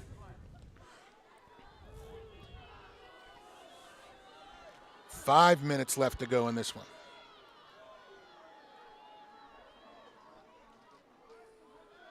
This give to Bernard. That time, Downingtown East standing tough in the middle, but On that pick last up a 3. Yeah, on that last play, you talk about leaders and Maceros as a quarterback, senior quarterback, captain. He was actually imploring the Garnet Valley coaches on the sideline about the formation that he thought would be best. He was trying to get them to agree with him, like, no, let's run this, let's stay with this. So we'll see. Good leaders have a feel. Yeah. There we go, another tight formation. And this is Mazzaros on the keeper. He's down close to the first down, and He's got forget it. about it. Yeah, he's got it. I can tell you he's got it. Ran that option keeper around the left side. So it's 1st and 10 outside the 11-yard line. And I would think that Garnet Valley here, well, certainly Downingtown, if you're Coach Matta and the defensive staff, I mean, you've got to put 9 guys, if not all 11, up at the line of scrimmage. I mean, Garnet Valley's not going to throw the ball. They're probably not going to go outside. So, And there's a timeout. it's a good timeout by the Jags. Play clock winding down. Give themselves a chance to talk about it. So that's the Jaguars' second timeout. They have 1 remaining. Downingtown East has all 3 of their timeouts left. 3:31 to go in the game. Jaguars lead by 4.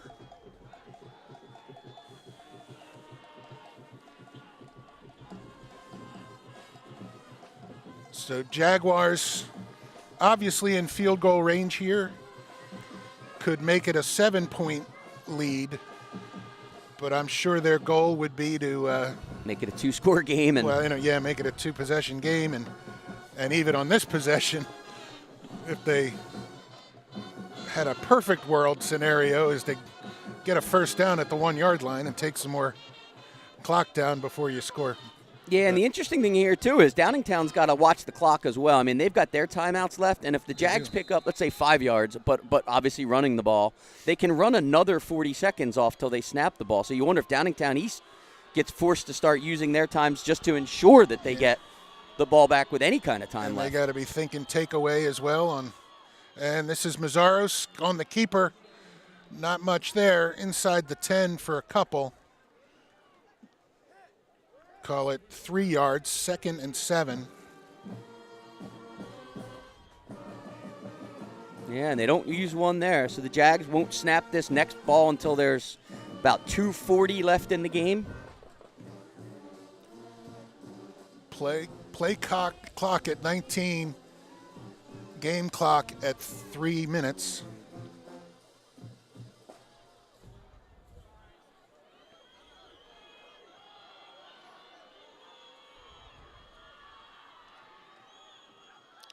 The give goes to Bernard, but the Downingtown defense getting tough And here. there's their first timeout.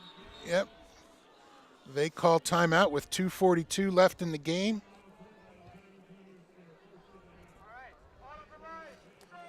And it's 3rd down.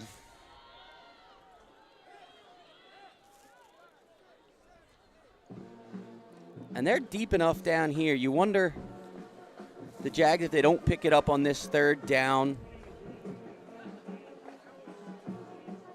3rd and 6. Right, and the clock would stop. You assume that Downingtown East will call timeout again after this, so you'll probably only run off 7 or 8 seconds, so there'll be close to 2.5 left. It would be 4th down. You wonder if the Jags put Comers out there for a field goal attempt to make it a 7-point game. Mm-hmm. And then Downingtown's got the opportunity at that point with, roughly 2:20 left to get the ball back, put the ball in their hands on the offense with 2 minutes and a timeout left.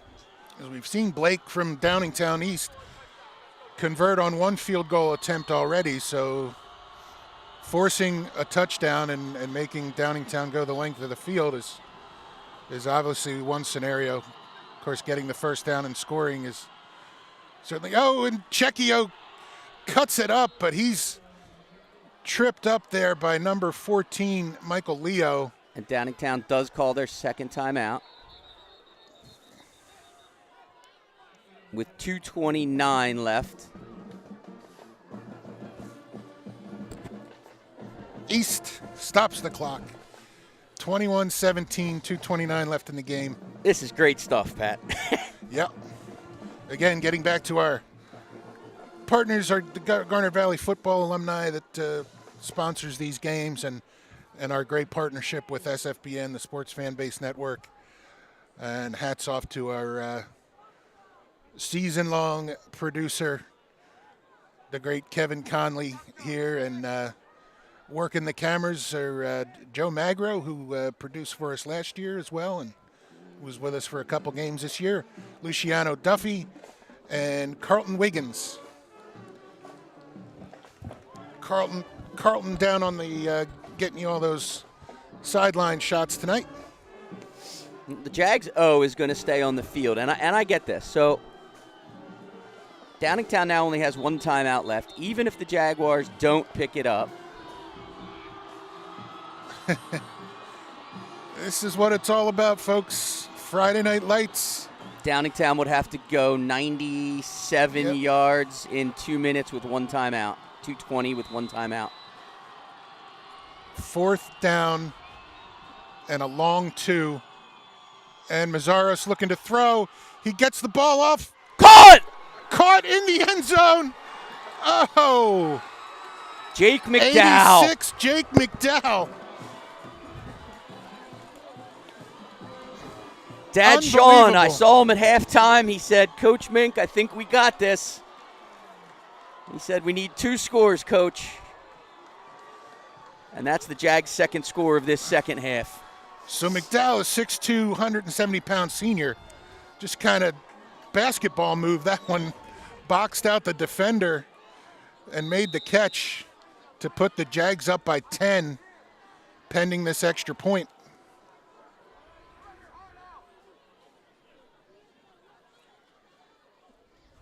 Lassick to hold. Snap down, kick is good. Jaguars lead 28-17 with 2 minutes and 25 seconds left to go in the game. Downingtown East with 1 timeout left is now down to, they would need They would need a lot of things to go their way. Yeah, they would need obviously a long kick return here to get a quick score, an onside kick, a recovery. And you wonder, the Jaguars have 2 kickers they've used throughout the year, both Comers and Van Horn. Let's see if the Jags put Van Horn out here just as having a they do. It's Drew Van Horn to kick off. It gives them the extra tackler, just a more experienced open field tackler. Drew Van Horn, obviously a starting linebacker for the Jags, so he's just more skilled at making tackles in the open field.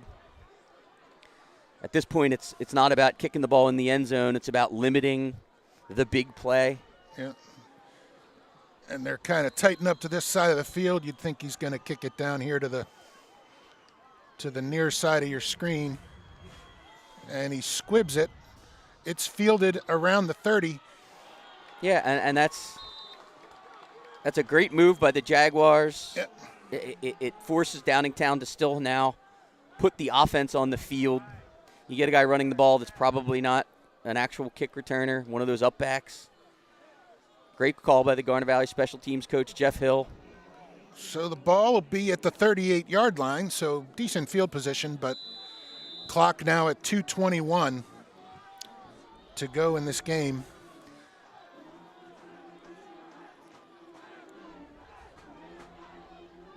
Kieran Gallagher sprints off the field.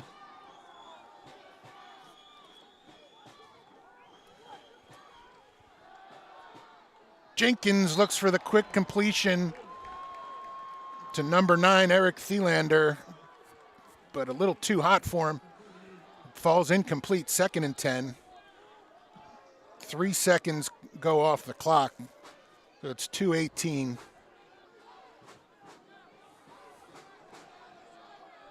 Downingtown East, 1 timeout remaining. Trips to the top of your screen, single receiver to the bottom. Jenkins unloads it Incomplete. again quickly on the quick out, intended for number 22 that time. Brady Benner, incomplete, 3rd and 10. And out of town, we just got a score update. Strathaven just converted on a 58-yard touchdown run and extra point to tie their game with Westchester Ruston at 21. It's now 21-21 with 6 minutes left in the fourth quarter there.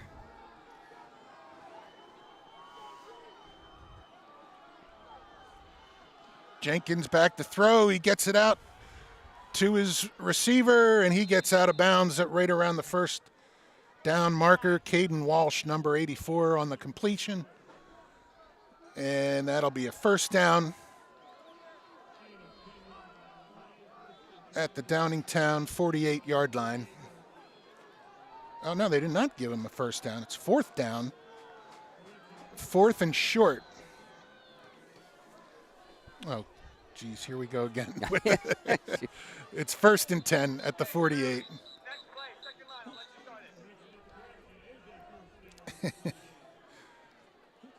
So the referee blows the whistle, said, all right, let's get this all figured out. And so they move the chains. Kieran Gallagher checks in for Zach Myers. He's in there with Matt Wiesendanger. Looks, I guess it's Vince Manna on the other side. Hamilton and Checchio, the linebackers in the middle. Van Horn and McDowell, the outside backers.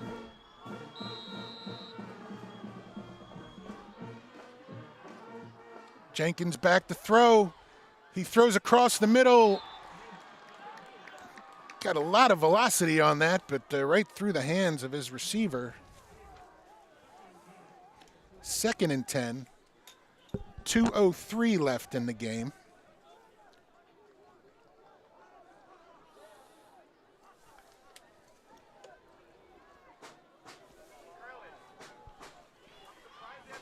Yeah, the Jags here, they just want to keep everything in front, underneath.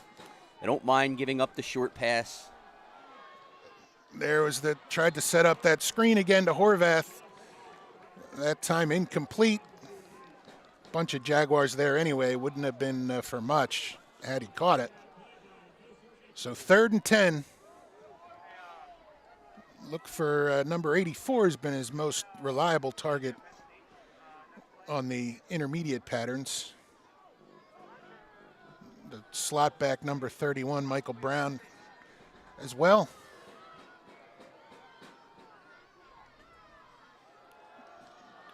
Looking to throw, rolling out, unloads it towards the sideline, out of bounds, incomplete.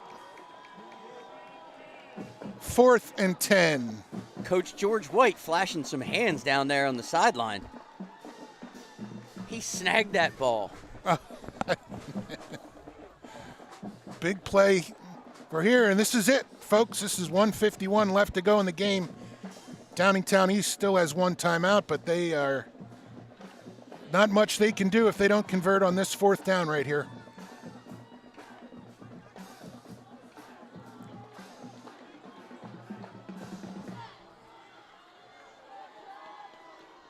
Jenkins back to throw, under the heat, he's hit, and the Jaguars are going to cover the ball. Yep. A turnover on downs, and this one's going to go in the books, folks. Yep, Jags get pressure. Backside, Zach Myers, Yep. Kieran Gallagher with the recovery. Zach Myers with a great speed move just around the end.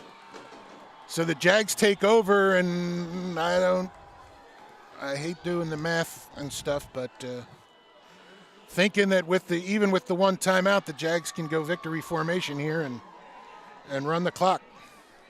Yeah, they'll be able to stop it once, and then the 40-second play clock, the Jags will have, well, it'll stop at 1:40 with the final timeout. All right. And Coach Matta doesn't even call timeout, I don't think.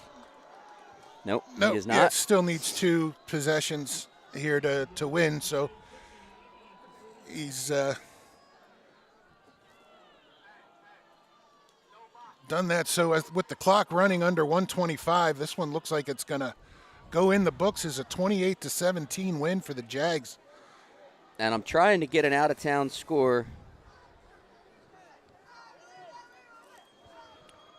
Disaster on the punt, Perkiomen Valley fumbles, and CB West can run out the clock. So, Pat, 14 weeks later or 13 weeks later, no, 14, we will be back with Garnet Valley versus CB West round 2 in round 4 for the District 1 championship. And that's a good football team that they saw in week 1, and I think they've just gotten better, as you'd expect any of these teams to do. And so Garnet Valley here getting ready to snap the ball one more time. This is when the clock gets under. And that'll do it. Yeah, it's 28 seconds, 35 left on the game clock, and the Jags will prevail 28-17 in what was a tremendous first half of football, where the Jags and Downingtown East traded touchdowns in the first quarter and led to a 14-14 halftime after a second quarter that saw movement of the football, but stingy defense and turning around. The second half started that way, but Jaguars found a way to finish a couple drives, Greg, and overcome a 3-point deficit as a result of a field goal by Downingtown there, and turn this one into yet another victory. So the Jags move to 12-0 and go to the district championship for the second year in a row. Yeah, and the Jags made the plays they had to make late in that second half. They sort of controlled the clock on those 2 scoring drives, were able to get bodies on bodies up front.